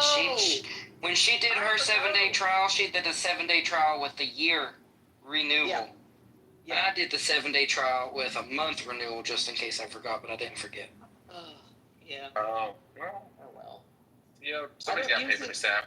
You know why it sucks the most? I mean, yeah, it's not that much money, big fucking deal. But I mean, these features are meaningless to me. Absolutely meaningless. Yeah, I mean, it's, I don't know. But the funny thing about the whole thing is, like, it was the same thing with Twitter. Like, I saw, like, I like Kelly, and I like, what was his name? Not Robert, Kelly, and, who's the guy from Washington? I'm forgetting his name. Roger, yeah. Roger. Yeah, I like, but they actually paid for their Twitter verification accounts. I was like, Yeah, I'm surprised to see people do that. I did that. Well, you should do it because you actually have That makes sense for you, Seth. You really Wait, hold on. Do you pay for it because you're on Clubhouse? Seth? Yeah. I don't Let's do actually it. drill down to I don't this. do it here because I've determined that Yeah. I've been able to have enough people wanting to follow me that I have a list, and Clubhouse won't let me increase my follower count. So I'm like, you know what?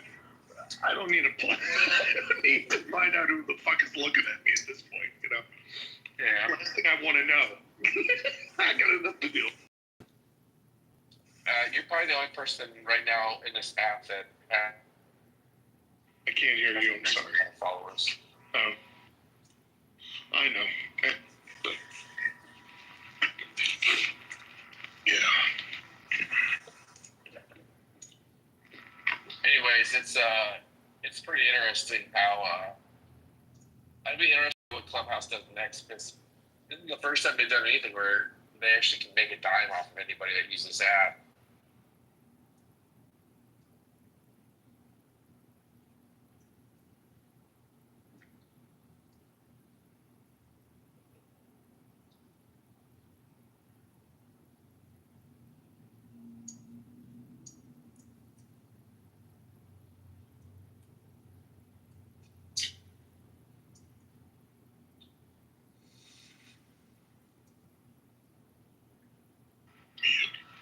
Hang on. I'm trying to determine what the hell I'm going up in this.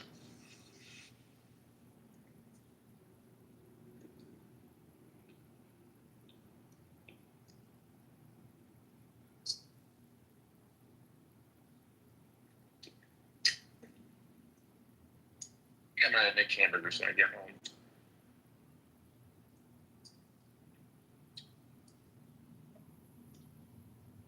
Thing in Texas, there's so much Texas beef. I'm never worried about, like, am I gonna have some good Texas beef here? Because I've already had.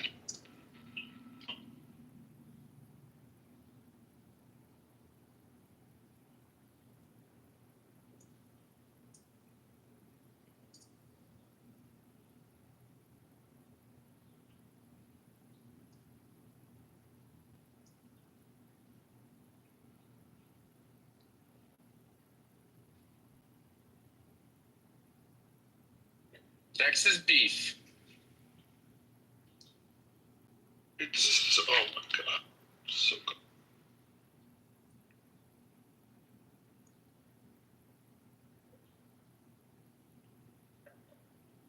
Now, when you say Texas beef, are we talking about sexual things or are we actually talking about beef? Just ask it, Seth. I got some Texas beef. From Uber Eats. Paul Mark, I know you're gonna come up with something. I got some extra sauce for that Texas beef. What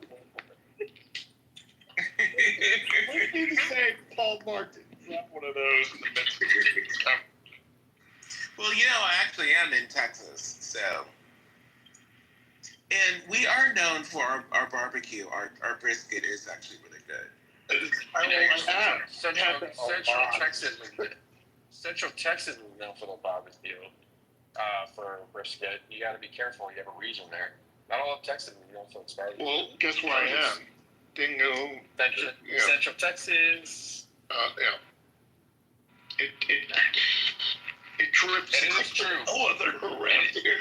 It is very true. There is shitty barbecue in Texas. Yeah. It is a regional thing.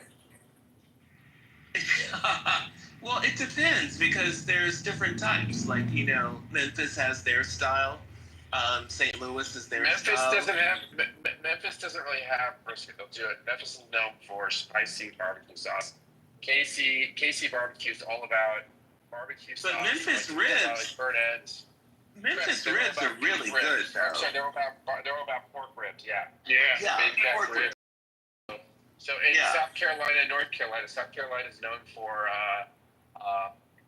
popping sauce on pulled pork, and North Carolina is known for the mustards. So barbecue is my thing, and I've been around the country. Like I'm a little bit of a savant when it comes this way. It's like L and wine. I can talk about barbecue. I went to, I don't know if it's a great place for it, but had to go to Alabama, and we ate this barbecue there that was like no other. I believe it. You know what? Some good burnt ends from Alabama. So I'll tell you what Alabama does it right is they incorporate a lot of seafood with their barbecue. So you'll do barbecue and then you'll do a broil with it. It's like the weirdest thing in the world. Yes. It's surf and turf all day long. Yeah. And down and out. So,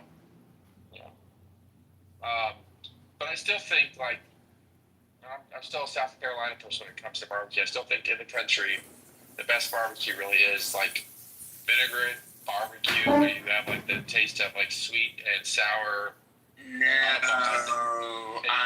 with coleslaw, you have. I love the Memphis style ribs. Memphis and ribs. And you just like spicy ribs. I get it.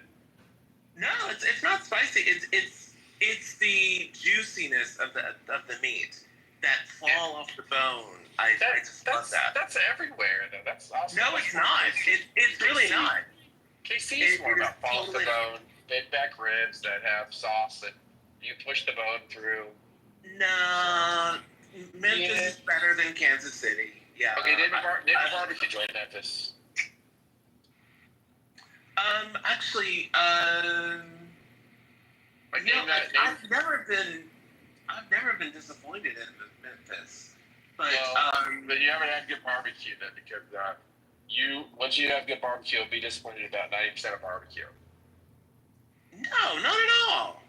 Yes. Oh, absolutely. No. It's like wine. Once you know what good wine is. Hold on. Well, you know what? There's a difference in context. So for me, I go for the mouthfeel and I go for the boldness of flavor. And it's not necessarily about the spiciness. It's about how the flavors interact. So I like a little bit of heat and some sweet. So that's why Memphis just really hits everything for me. That makes sense. That makes a little bit of sense, yeah. But if you look at Memphis, there's a place called Central Barbecue. And that's probably one of the more famous places if you want to understand what Memphis barbecue is. Start there and then come back to me and tell me if you actually think that all barbecue is created the same. It's not.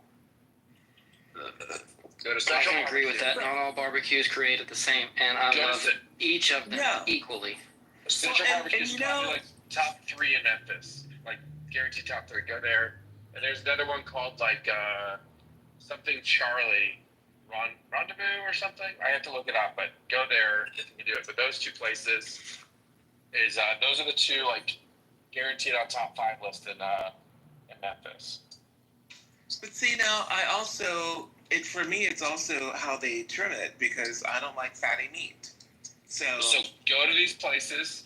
These places are like world renowned. Like these people around the world go to these 2 places. Go to these places, start there, and then tell me all Memphis barbecue is created the same.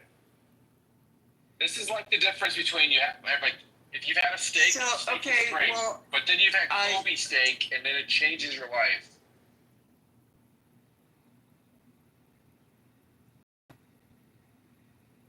Not necessarily. Have you had Kobe beef? Like A7 yes, I have. Kobe beef, and you don't think it was life changing in those flavors? No, not at all. I mean, it was good, but it wasn't life changing. It was life changing to me. I could talk all about that, and it's like the difference between it's totally. Oh my gosh, yeah. Yeah, we have to stop talking. You're not being fair to the actual process. Oh, okay. Well, Okay, so I'll give you an example. Seth, have you had Franklin's barbecue, Seth, in Austin? Now that was disappointing. But okay, go ahead. No, never. No. Have you been to Franklin's barbecue? It's Austin. No, we went actually, believe it or not, to this person's ranch out in the hills, looking down in Austin while we were eating the barb. It was like this whole other thing that haunted. Was it a woman? Was that Uncle? Yeah. There's a woman, right? An old woman. Oh, what's her name? That's probably like the best barbecue in that area. Like somebody recorded next door. I think some recording artists recorded in their house, which is like they got the big house there too. You gotta go inside the house, go to the bathroom, like literally kind of place. It was amazing. Oh my god. Trip. It all depends on who's actually at the grill. That's what it's a smoker. It's not a grill. You have to be careful what you charge there, bud. And it was a smoker. You're correct. Oh my gosh, whatever. Like, this is the difference between, like, who's fixed again? Let's see an example. This is like the difference between, like, comparing a Toyota to, like, a Mercedes. That's why I immediately changed my tune. You're correct. And smokers, correct. And it's a pit boss, so it's not a, that's the other thing. Like, and this is like, if you're in those areas, they get real serious about it. There's only one pit boss.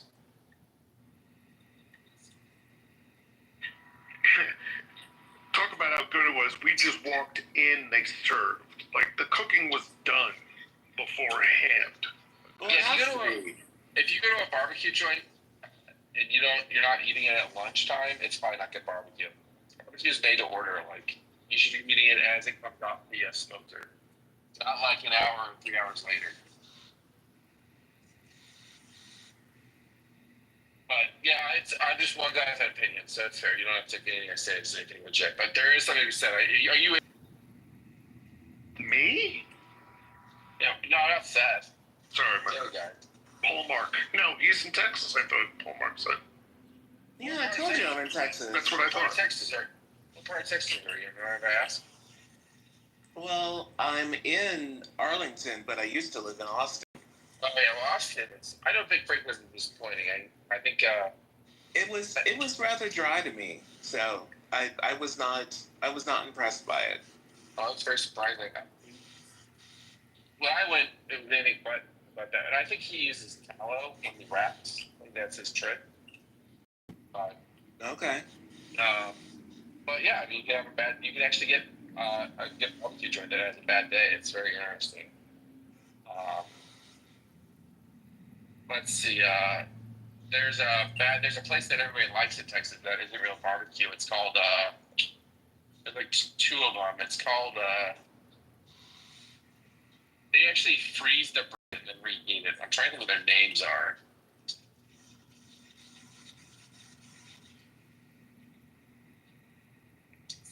Oh man, he'll come to me. Just give me a minute. Where so if you go to Seth, they're located in the Hill Country in San Antonio, and also I think they have one in Austin as well. You're not talking about Blacks. No, or Spoons. Blacks and Spoons are brothers. Right.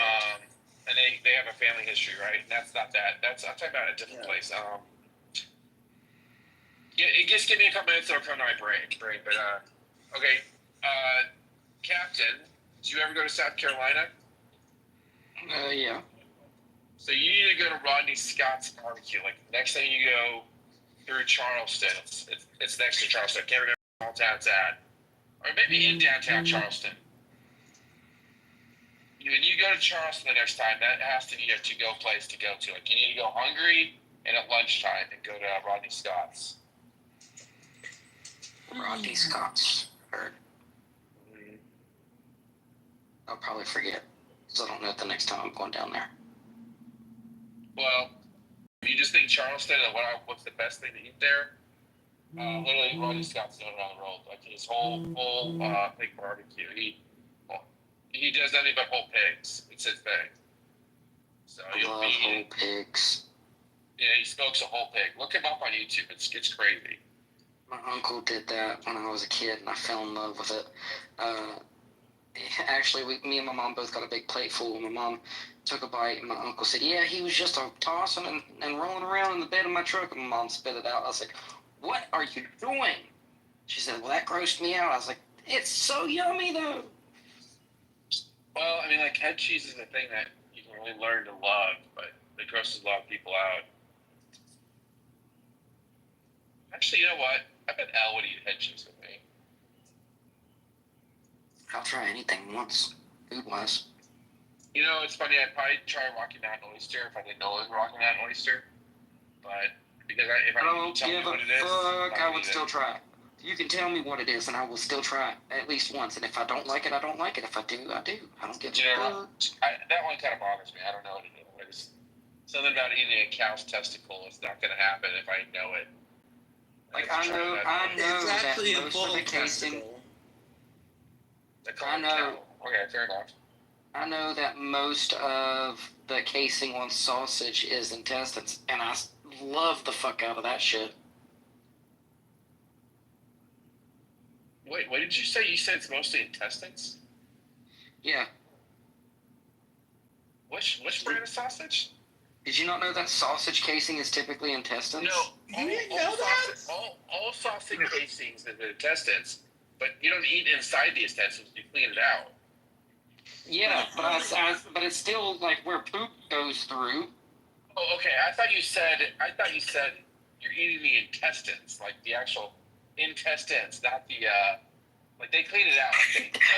They flush it out and clean it, and then they stuff okay. the meat down in it. But like the case itself, I like the case itself. I agree with you completely. Yeah, no issue with that at all. Like I've stuffed sausage, done that stuff, like no issue. I thought you were talking about like eating like the intestines as they were. I was like the inside, the poop. No. Well, just like crumbling it up. Yeah, I was like, ugh. But no, I'm with you. There are some countries like I think it's or Africa or something like that. It's called blood sausage. It's literally blood sausage. It's great. Well, no, I'm not talking about blood sausage. I'm talking like I think it's over in Africa or something where they put like the stomach and the intestines out, and they don't clean it. They just eat it. Yeah. Cook it and eat it. They can do that all day. You know. Good. Now that I wouldn't try. If it's got poopy in it, I don't want it. Yeah, God bless their hearts. Like literally, I hope God blesses their hearts. Ugh. It's mostly fiber. No, what are you talking about? The casings, or are you talking about the intestines? Well, I'm talking about if you ate their stomach with the stuff that's in it. It's mostly fiber because they're still chewing on grass and whatnot. No, there's all kinds of parasites in that shit. Well, just understand, pigs, you know what pigs eat, right? They eat anything. Well, anything and everything. I wasn't thinking about pigs. I was thinking about cows. However, pigs are dirty. I don't think we eat a lot of, this is actually not interesting. Most of our casings are pig casings. But I eat kosher sausage, so, yeah. Yeah, then you're eating cows. Well, fair enough. Yeah. But most people don't eat just kosher, you know what I mean, Seth? Yeah, I get it. I get it. Well, and actually, you just use what you have. So, no, in the United States, all of your like sausages, like and stuff like that people love in the United States, beef sausage is very, very rare. Most of what you do in the United States with ground pork is going to mostly be hamburgers and stuff like that. The cheap meat to make sausage out of is pork. But again, if you have killed a cow and you need to do something with the meat, you do what you do and you use what you have.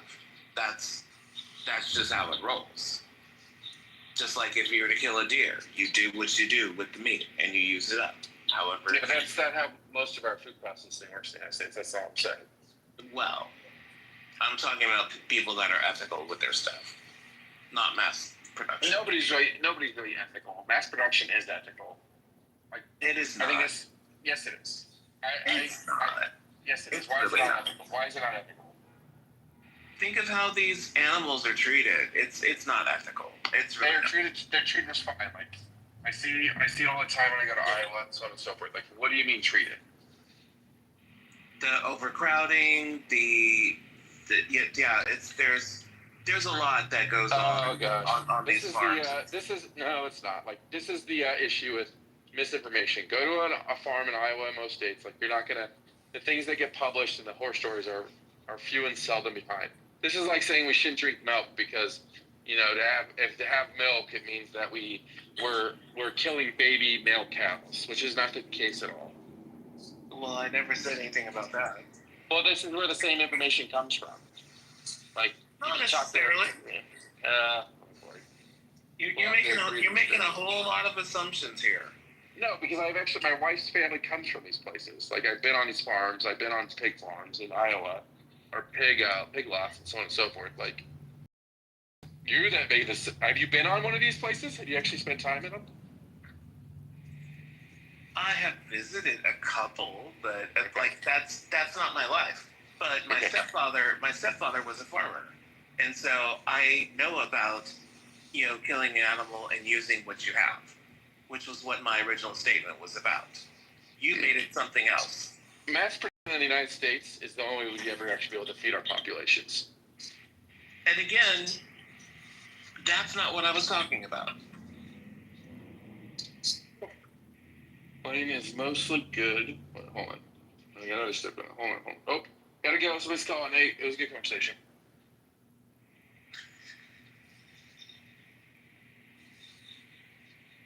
What a dick.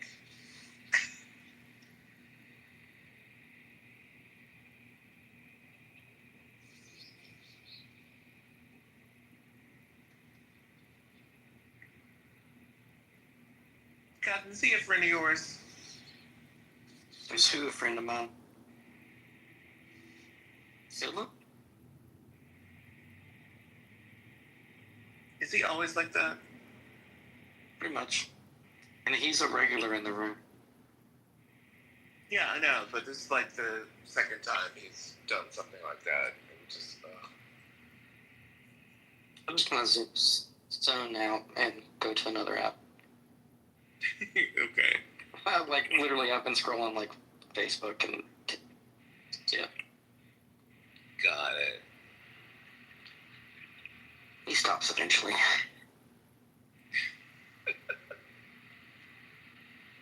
How have you been? Pretty good. Today's been a wonderful day. Actually, the past 2 days have been actually pretty good. I got some, I switched up my green juice, and it actually feels really, really good in my body. I've been detoxing off of meat. Even though we've been talking about it, I've been detoxing off of meat. You think the lesbians across the hall from me are trying to start a war? Oh, really? Are they pulling out their... Are they dildo fighting? I think that's so great when they pull out their... No, I'm like 98% sure they are, because, okay, so, mind you, the holidays that we're going through right now, the major ones, are Memorial, the 4th, and then Labor Day, correct? Those are the next couple of months. Don't forget, today's Juneteenth, but anyway, go ahead. Yeah, I understand that, but Juneteenth is still a new holiday. Fairly, yeah. It's in comparison to those holidays, it's still new. Okay. Right. Yeah. So my front door is decorated in like American flag stuff, right? Because that's typically what you decorate with summertime is American flags. Okay. So are they pissed off that you don't have Pride stuff out? Pretty much. So I have a big American flag up on beside my door, and I've watched it. I watched them put it up on the camera, and look back at my flag multiple times. I've watched them like flip off my flag, and I've watched them like night before last, their mom and stuff. One of them's mom or somebody came out and they were talking about it, and they were like, "Yeah, we just got it, Pride Month, baby." And then they, like, all of them looked over at my door. I think they're taking my American flag stuff wrong. Well, have you actually talked to them? No, they're two fucking cunts, and I don't like talking to them. Like, they're the rudest, bitches, like, ever. I wish they would fucking move. Wow.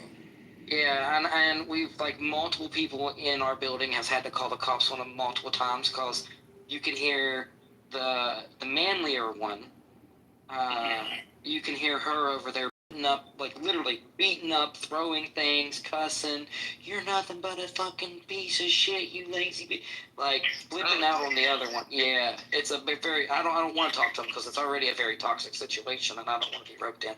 Like, when they first moved in, Shayna moved in first, and that's my sister's that lives downstairs. It's her best friend's daughter. And Megan was like, be nice to her, you know, make her feel welcome, whatever. So I was smoking weed at the time, and Shayna smokes weed. So I was trying to invite her over, like, come smoke, you know, we'll hang out, yada, yada. Well, she moves about 2 months later, she moves this girl in with her. And I had seen her out, you know, in the hallway. I was like, when you coming over to smoke, you bring your girlfriend too. And her girlfriend, like, flipped shit on me. "Nobody's going to come smoke with you. You're just after my girl. Da, da, da, da, da." No, I'm not. No, I'm not. So, yeah, like, I try to avoid them. So, is the manly one on T or something? No, she's not trans in any way. She's just a bull. I guess you would call it a bull dyke. Yeah. So, and the reason why I asked is because a lot of times they're, you know, dealing with, you know, the whole masculine thing, and they're, you know, afraid, and there's some insecurity that goes on. But one thing, there's a lot of insecurity with that the masculine female over there. Yeah, that's unfortunate. Because actually, what's funny is I have a lot of friends that are, you know, studs, which are the black masculine lesbians. And they treat me so well because they treat me like the princess that I am. Like, these are the first lesbians that didn't absolutely love me. So it's like a really different experience for me. Yeah. Like, I've never ran into, like, I had lesbian friends in college that would come in my room and fuck at my bed with me in there. And a couple of them even was like, "Hey, we want to let you join once." Well, let's put that fantasy aside. But I get it. like. So one of the things that you can do is, along with all your American flags and whatever, just put up a pride flag that says, "Hey." Oh, I'm not doing that. I realize that, you know, be an ally, because if they see you as an ally, then they'll be cooler. So that's just what I'm thinking. Yeah, I understand that, but I'm not putting up a pride flag. If you don't want to do you know what you could do? What? You and Athena do something for, like, 4th of July, maybe make some Rice Krispie treats or something, and take some. I've tried that. I've baked cookies and left them on multiple doors, and that girl tried to make it out as me trying to get her girlfriend. Oh, what? Yeah. Okay, that's weird. Okay, that doesn't have anything to do with them being lesbians. Like, whenever somebody moves into the building, buy them a doormat, and I bake cookies and give them cookies, kind of as a, you know, a welcome basket type thing. Yeah. Oh my God! So I did this for them, and they like, that other girl took it as me trying to get into her girlfriend's pants. Well, do me a favor though. Don't take that as that's all lesbians. That's just crazy. No. You know, I don't know how much of it heard. I've had very good experience with a lot of, these are the first lesbians that I've ever had these problems with. So they just have their own issues. Yeah, that is that person's insecurity. It has nothing to do with you. Yeah, I agree. And I was talking about, I understand that it's Pride Week or Pride Month and stuff, but they put up like in the middle of the month, they put up a Pride flag.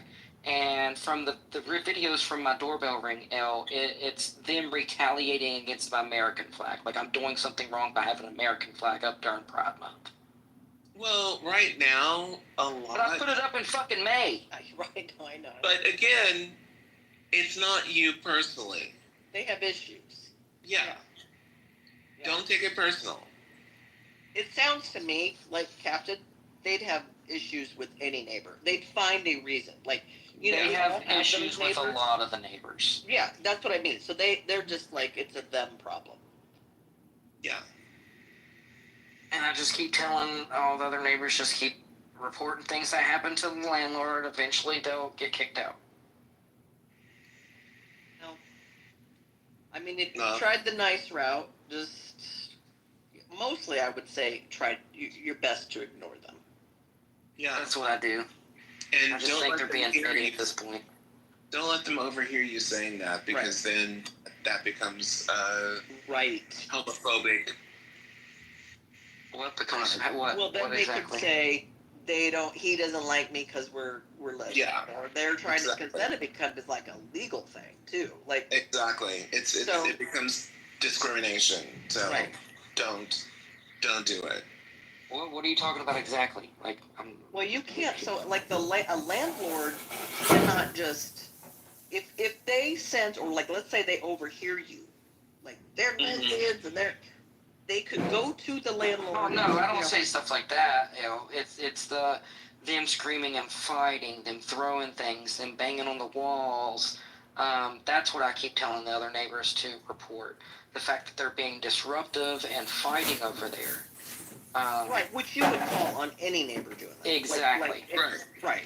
However, because they are lesbians, they can say you're just upset because we're lesbians. No, I get video. Like, I take audio and video recording when I hear it. Like, because I can be sitting in my living room and hear them over there fighting, and they're across the hall. Okay. And just don't ever let them hear you say anything like about them being lesbian, or just never. No, I don't have a problem with them being lesbian. Well, I know you don't. You don't. But what I'm saying is, or what we are saying is, if you mention lesbians and then say something negative about them, it can be misconstrued and become a hate crime. Right. So just leave the lesbian part off whenever, even if you're talking to the other neighbors, or just leave that part off and make it about them not being good neighbors. Right. Period. Yeah. That way you protect yourself. That's typically what we talk about, is them being shitty neighbors. Yep. Okay. I have shitty neighbors. I got like nobody, absolutely nobody in the building cares at all that they're lesbians. But again, don't mention the lesbian part. Just don't say it. Yep. Don't even say lesbians? No, don't Two say other it. people don't say it. Yeah. Don't. Because you could even have, you'd never know. And again, I was married to a lawyer, so this is why I'm telling you this, for 25 years, okay? My brother's a lawyer, so okay, so you get it, Palmer. I get it completely. You could have a neighbor, you're having a conversation with, like, those are lesbians. That neighbor could be like, go to the neighbors, the shitty neighbors, and say, he just wants you kicked out because you're lesbians, So don't ever give them ammo, or even they might be looking for a reason to not get evicted, and they'll say, well, you're just after us because we're lesbians. So just never make that the reason, the mention at all, just about the behavior solely. Exactly. And that way... Oh, yeah. They're not even the only lesbians in the building either. Sure, right. They're just fucking horrible people. But again, we don't talk about the just one of them. Just one of them. We just don't talk about the lesbian part. Shayna's not bad. Her girlfriend needs to go. I don't know the other one's name. Okay. I only know Shayna's name, and she's not bad. She's a really nice person. It's her fucking cunt girlfriend. Well, she just sounds like a bad person. Like, Yeah. Shayna's entire family don't like her and wish Shayna would get rid of her. Well, she sounds like she's a bully, and maybe you need to wait for Shayna to decide that she's ready to get out of that. I was just gonna say that, Paul. Well, Shayna may take care of that problem for the you. last time they got in a bad fight, somebody else in the building called the law on them. So. Right. Well, truly, if you feel like someone's getting hurt over there, that Mm-hmm. that does need to be addressed, right? Yep. Definitely.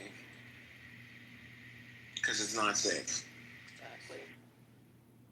All right, I'll be back. I gotta jump in the shower, but I'm gonna stay on the. Don't I jump come. in the shower. Everybody jump. That's how you fall and get hurt. I've fallen and I can't get up. If I'm nearing that age, Paul Mark, it's not even a joke. Well, I actually was dancing in the shower once, and this was a long time ago, and twisted my ankle. Oh, because Okay. I did fall once in the shower. I was a little intoxicated. I'm telling you what, like getting out, you're drunk, you're falling, you're slippery, and I'm like, oh my God, if anyone could see me right now, this is not. Oh my gosh. What year were you born now? What year was I born? I'm not telling you. No, that's a rude question to ask. You don't ask them. I'm trying to see how close you are to my mom. And age. How old's your mom? I'll tell you. My mom was born in '69.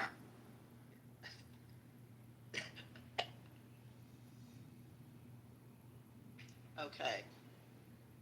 Well, we are very close in age. I could be your mother. Okay, that's what I thought. And this is I'm following up with a compliment. I wish my mom was more like you. My mom acts like she's freaking 78 years old and like she can't do nothing and like she's about to die. And you are so full of life and you do so much stuff. I really wish my mom was more like you. Oh, well, thank you. But I will say, I watched my own mother age before she, and it has to be, well, you know what, David, I've talked to David about this too.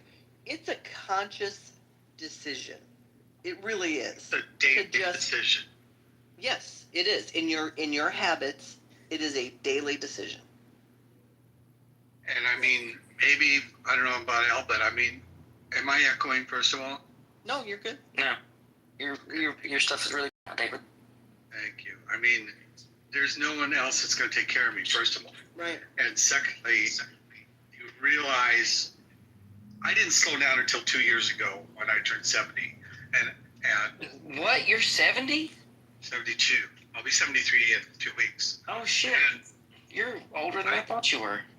I work every day, and you can't stop moving. The day you start sitting or retiring is the day you start really going downhill quickly. So, Well, I think that's part of my mom's problem too, is because my senior year, she got a massive staph infection in her spine, and she got disabled because of it, and she don't work.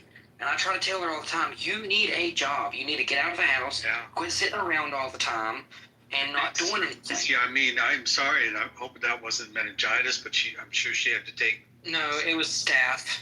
She had a huge staph infection in her spine. Those are hard to get rid of, but once you start sitting, it's hard to change that habit. I mean, look at all the people we forced to sit. You have teenagers to that during COVID, and it was the worst thing for them. Closing gyms. My dad's been retired for 17 years, and he says it's the best thing that happened to him. He really hasn't gotten any. Right? What's that? You have to be doing something. You have to have a hobby. You have to have something that. Oh yeah. He doesn't just sit and watch TV all day. No, God no. Well, I think that's the difference. That's literally what my mom does. That's the difference. Right. So I'm glad he's retired, and God bless people who can retire. I have friends on Clubhouse who retired at 38. My landlord retired at 45, still supports his family, nice lifestyle, sent 2 kids through Berkeley, and does it through day trading. And I'm not against retirement. The problem is that 2 years after most people retire, they're paying out death benefits because they're not active.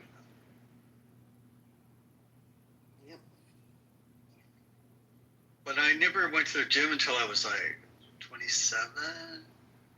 I went to work with my parents and gained some weight in 1979, and my friends came to visit me one day, and I gained 30 pounds for the first time in my life. They said, "You're fat. You need to go to the gym." And I turned out I loved the gym. So that behavior, them forcing me in 1979 to have that lifelong habit that I didn't think I'd have. That's been but gyms were nice back then. Yeah, that's also true. That's changed. I miss those gyms for sure. Who's with me on the Gold's Gym days? How old are you, Paul Mark? Oh my goodness, I love a good gym. You're not a lady. I can ask you how old you are. I won't tell you. That's right. But Are you old enough to be my daddy? I don't know. How old are you? 35 in September. It would be a stretch. Would you have been in your young teens? I would have been. I would have been. 1990 I'd is when I have was been a born. preteen. I would have been a preteen. Well, I know somebody who had a baby at 12. So actually, if I think about it, I was.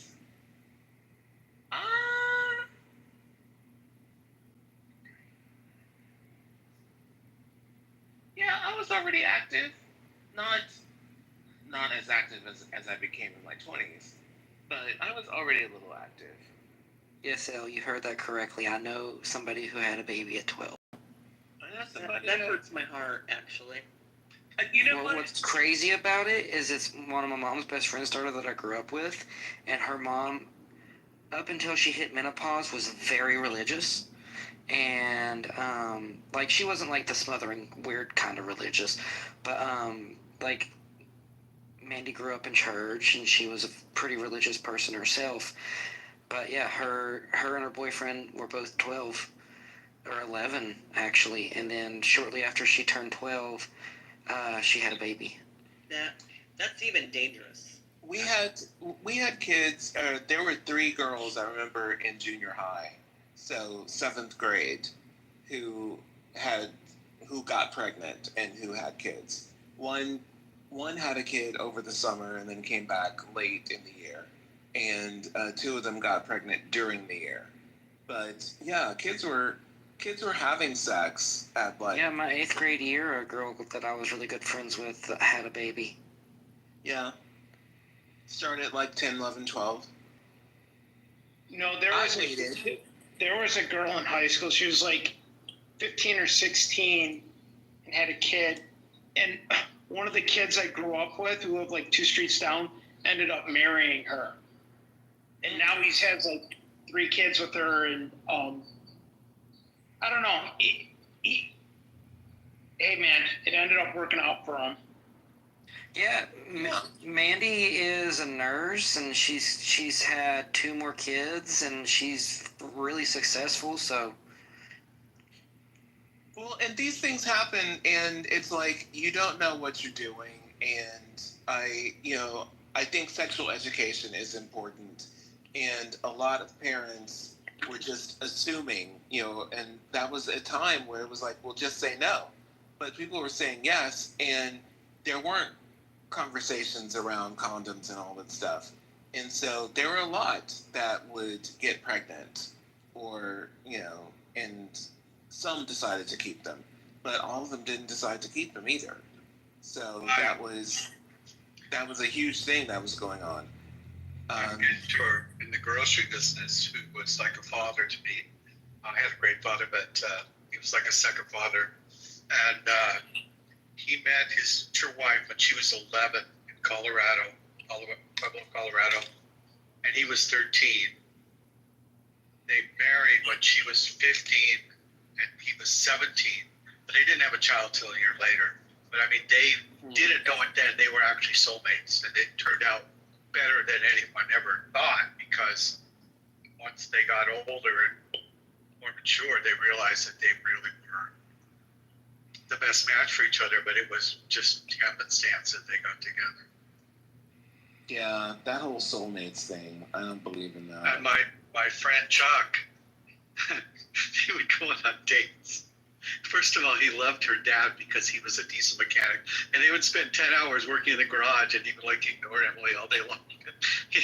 And then she'd get mad about that. But they'd go on these dates. I knew Emily and Chuck really like parents. I took care of them as they aged, and they had daughters my age. But Chuck would go on a date, and he had this little baby in the back seat. I mean, like an infant in diapers. And Emily, the first few dates, she didn't know how to ask him about it. And on the third date, she said, "What's going on with the baby?" She assumed it was his. And his sister had a baby out of wedlock. So the whole family was raising that baby Gene. So they always had Gene with them half the time when they were on the dates. That used to happen. There was a lot where, somebody would have a kid younger, and then, the family would step in. I think in a little town, maybe. I don't know. Oh no, Mandy brought her kid to school and everything. Like her mom made her take care of it. Like she never missed school or anything like that. The last few new high schools we built in Seattle have nurseries in them. Oh, now that's... See, I don't think that I agree with that, because... You're kind of promoting it, I think. Yeah, I feel like that's promotional too. Well, I mean, I understand making facilities for people that don't have the other options, but there was a time when we lived as tribes where the young people would have the kids and then the elders would raise them. And so I think it's that really sad was that a we've lost that. community. Yeah, I think it's really sad that, a grandparent would say, "No, you have this kid, you take care of it." I would love to see something where the elders or the family comes in and takes care of the Everyone youngster. has a nuclear family. Maybe were out on their own because their family kicked them out. Everybody has Which is true. Yeah, but again, I can still mourn the fact that is being lost. At the same time, if it stopped them from having education, that's another problem for society. Mm-hmm. You do the best with what you have.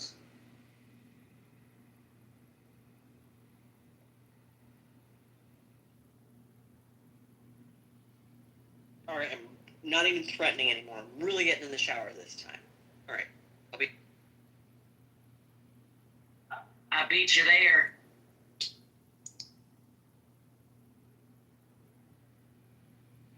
So I just got a text message. I don't know if I know Rappy and Al knows. Rappy might be asleep or something. I ain't heard him talk forever. But I have this client. She's 72. She's got Parkinson's. I do private rides for her. Like I go off of the Lyft app and I go pick her up. Typically when I'm with her for about 4 hours. I make somewhere between $100 and $200 most of the time when I'm with her.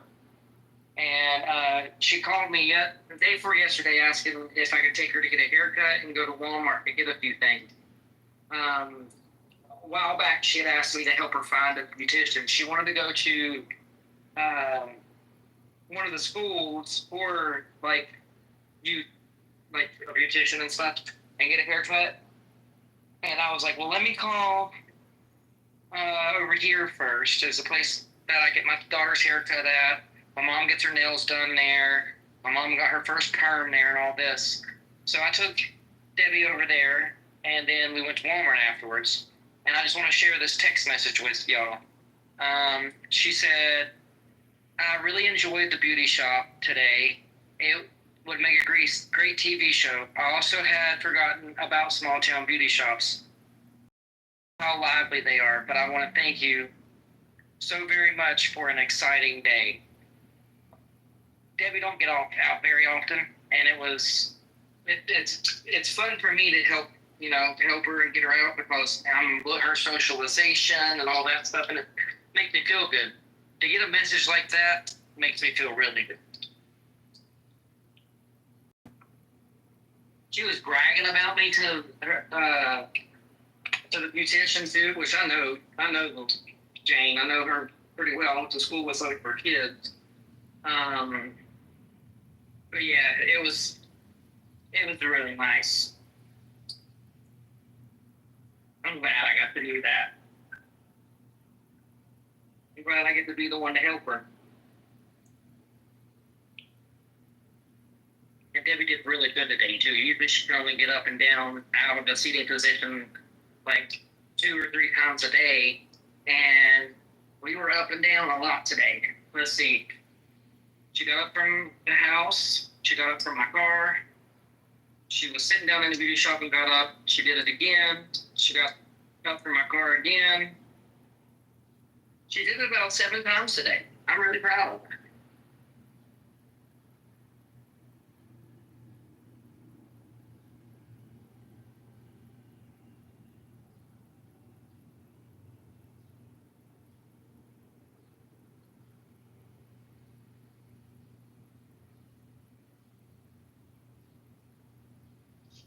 Sounds like a good day. I'm driving. That's why I'm only paying half attention. Yeah, I made $350 today. That's a good day too. I think you said anything more than 200 is always a good day. Or you consider quitting at 200. Yeah, 200 is my goal for the 4 days a week that I work. Was that a more long drive?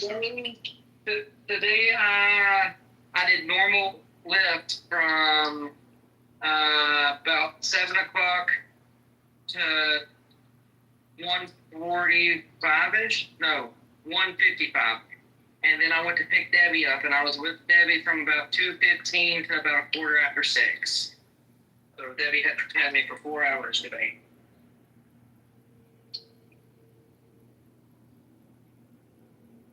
Debbie's what made today a good day.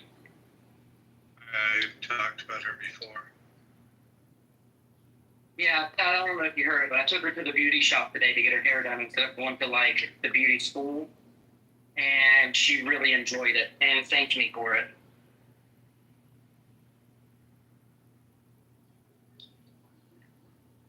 Well, Captain, that's nice. Okay, now, what about I totally killed himself in the bunker? Where'd this news come from? Update me, y'all. What? Yeah, I wasn't here when they changed the room title. That's been up there for half the day. So, I have not heard them talk about that title. Did this actually happen, or why was this room titled that? Is Shirley's question. I'll be honest with you, I've been here all day, but that don't mean that I'm listening all day. Okay. I was here most of the morning, but that title. We need Jeff O'Raffi for that. Okay. I was like the 4th person in the room this morning at 8 o'clock, but I don't remember.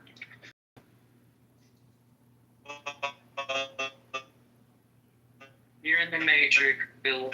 David. You're in the Matrix. We can't hear you.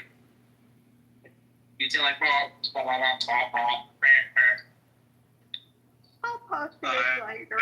I hadn't noticed the title. I'll see you guys later. I guess Shirley just came in to see if we were talking about the title. Guess Shirley don't want to talk to us. We're not fun enough for her. I like Miss Shirley.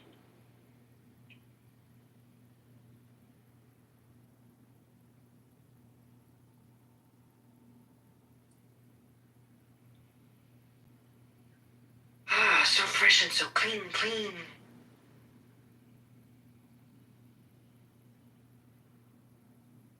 I like having an AC in my car again. I'm not sweating my balls off all day.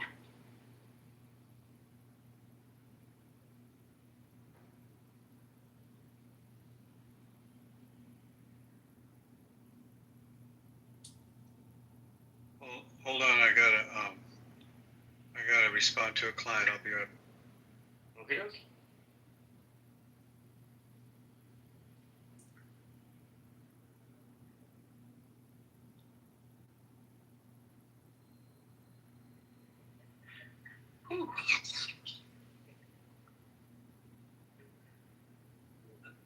Feels so good today.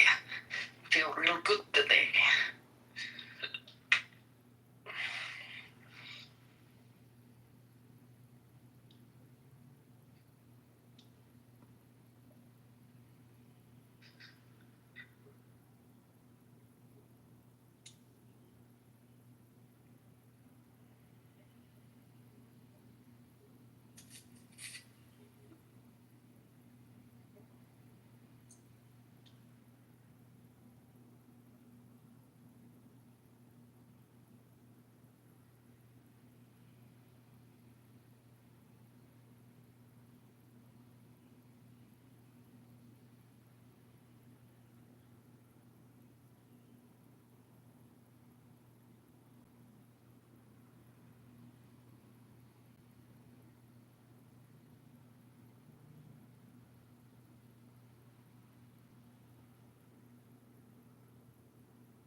Hi, Danny.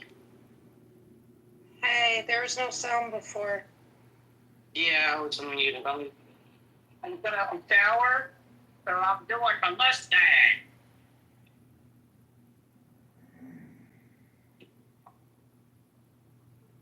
And I figured y'all didn't want to hear my hair dryer blowing the cold, warm up the wax.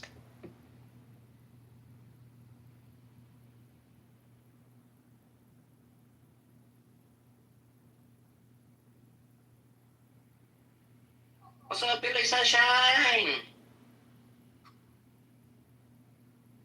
Hey, kids. Good to see you.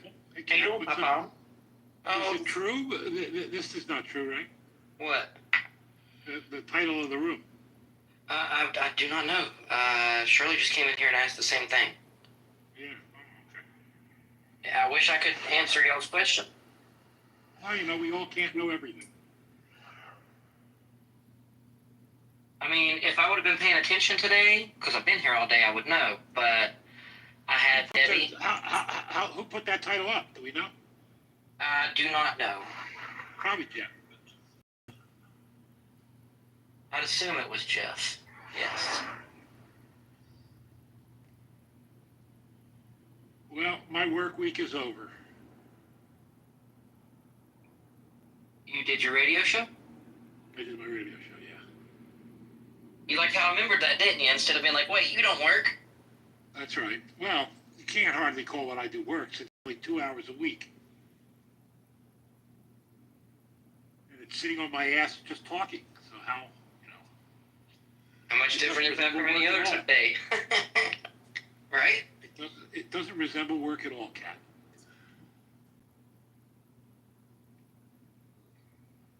Doesn't feel much different than any other day, huh? That's right. It's just me and the dog.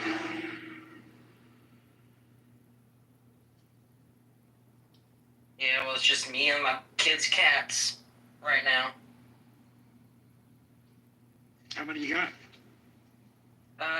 Struggle Point Siamese and a Turkish Angora. Turkish Angora is all white.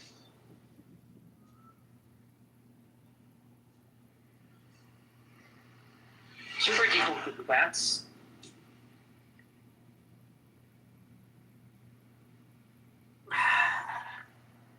I'm all clean, my mustache is all good. Feel great. No idea. I got done with Debbie and he was here for like 2 seconds, then he disappeared. I got pulled over and then he disappeared. You got pulled over? Why? Because it was raining real bad here and I slid through a stoplight. Ah. Yeah. So he wanted to make sure I was okay and not drunk or something. And I was like, bro, I've been up since like 5 o'clock this morning. I'm just trying to go home, go to bed. And he was like... You're just tired.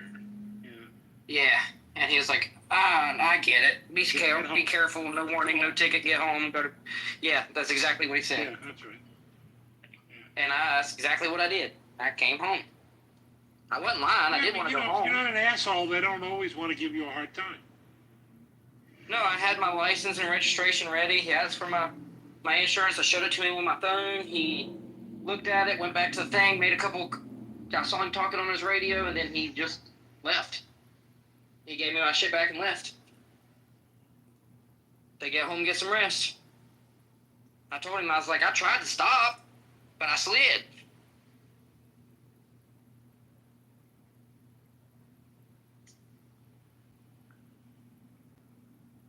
Yeah, typically if you cooperate and you're honest, they don't let you slide. I've learned that since in this last year. I've been pulled over like 4 times in the last year driving left. Well, yeah, because you're driving constantly, so there's more, more opportunity. Exactly. The last time I was pulled over, the guy says, "What's that I smell?"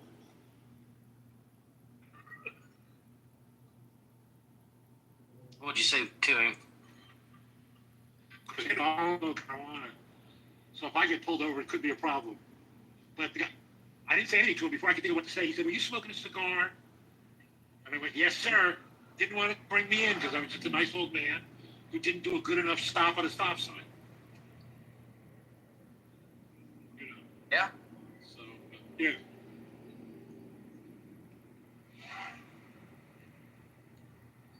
Yeah, as long as you don't give them trouble, they don't really care. Yeah, well, I'm never going to give him trouble because, you know, I'm not an asshole and I'm not drunk.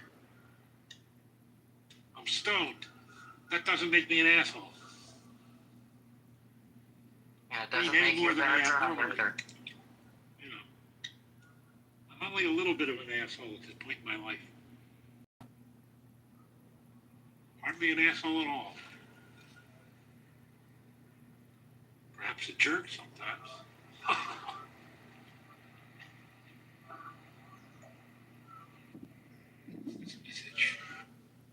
Temperature's dropped a lot now that the sun's down and over the horizon. It feels halfway decent outside.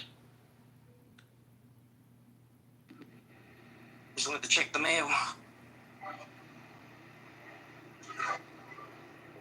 I'm beat though. Didn't realize how tired I was until I actually got home. Yeah, just go home. I've been home. I just got out of the shower.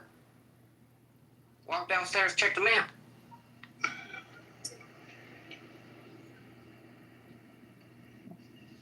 Boy, I think I live right It's here. cooler outside than it is in my apartment right now. Well, I guess you need to open some windows.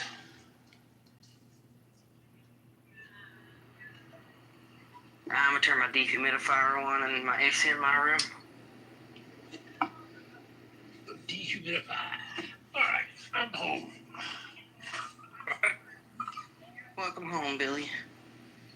Thank you. And the house will be clean because the maids were just here. And it's the first time in 2 weeks because something horrible happened to them last week. Oh, what happened? One of their family members lost a baby. Oh, that's sad. Childbirth, yeah, it's real sad. There's nothing to say about that other than wow.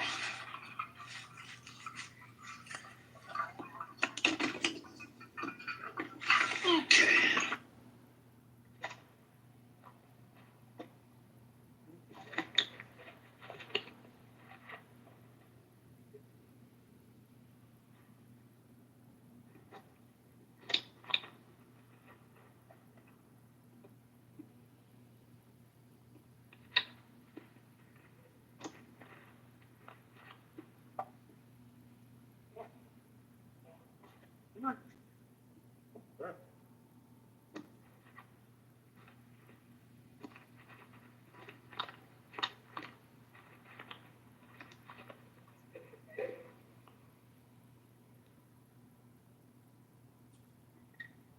Oh, I have so much Seth. He'll think that's hilarious.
I threw a sandwich out of the house. I guess we lived in a house that was off the ground. You know, Religion came into the politics. So they're aligned with the USA, who's literally anti-Muslim, anti-everything. They align with them because they're. Where's the religion came? I mean, it's like we were talking about real politics. It's like real politics. It's like nobody mentioned no religion or. Oh, Wayside actually did actually. He actually mentioned. So let me give you another example. He mentioned it. Give you another example. So after 9/11, United States and Iran collaborated heavily in Afghanistan to bring down Taliban. So actually, there are documentaries about this, that United States did not know where to hit. And they were really couldn't do anything because Taliban was hiding. And they didn't know where to hit. They just dropping bomb and nothing was happening.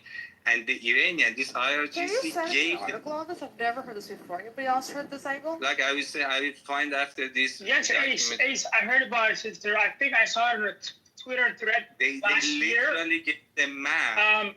America was paying. America was supporting Iran against Israel. America was supporting Iran against Saddam Hussein, Iraq. They were also using Iranian, I believe, militias, which pretty much was kind of crazy. It's now they're designated as terrorists. Let me finish this, my point. So I will post this, but IRGC explicitly helped United States to bring down Taliban. But as soon as that mission was complete, look at the politics here. Bush called Iran axis of devil. So this is why I said these people do not know politics. If you had politics, you will be able to leverage this situation and ease your relationship with the United States. But let me find the But you know this is a concept. If the U.S. is the superpower, the U.S. will use, abuse, twist, and turn. That doesn't matter.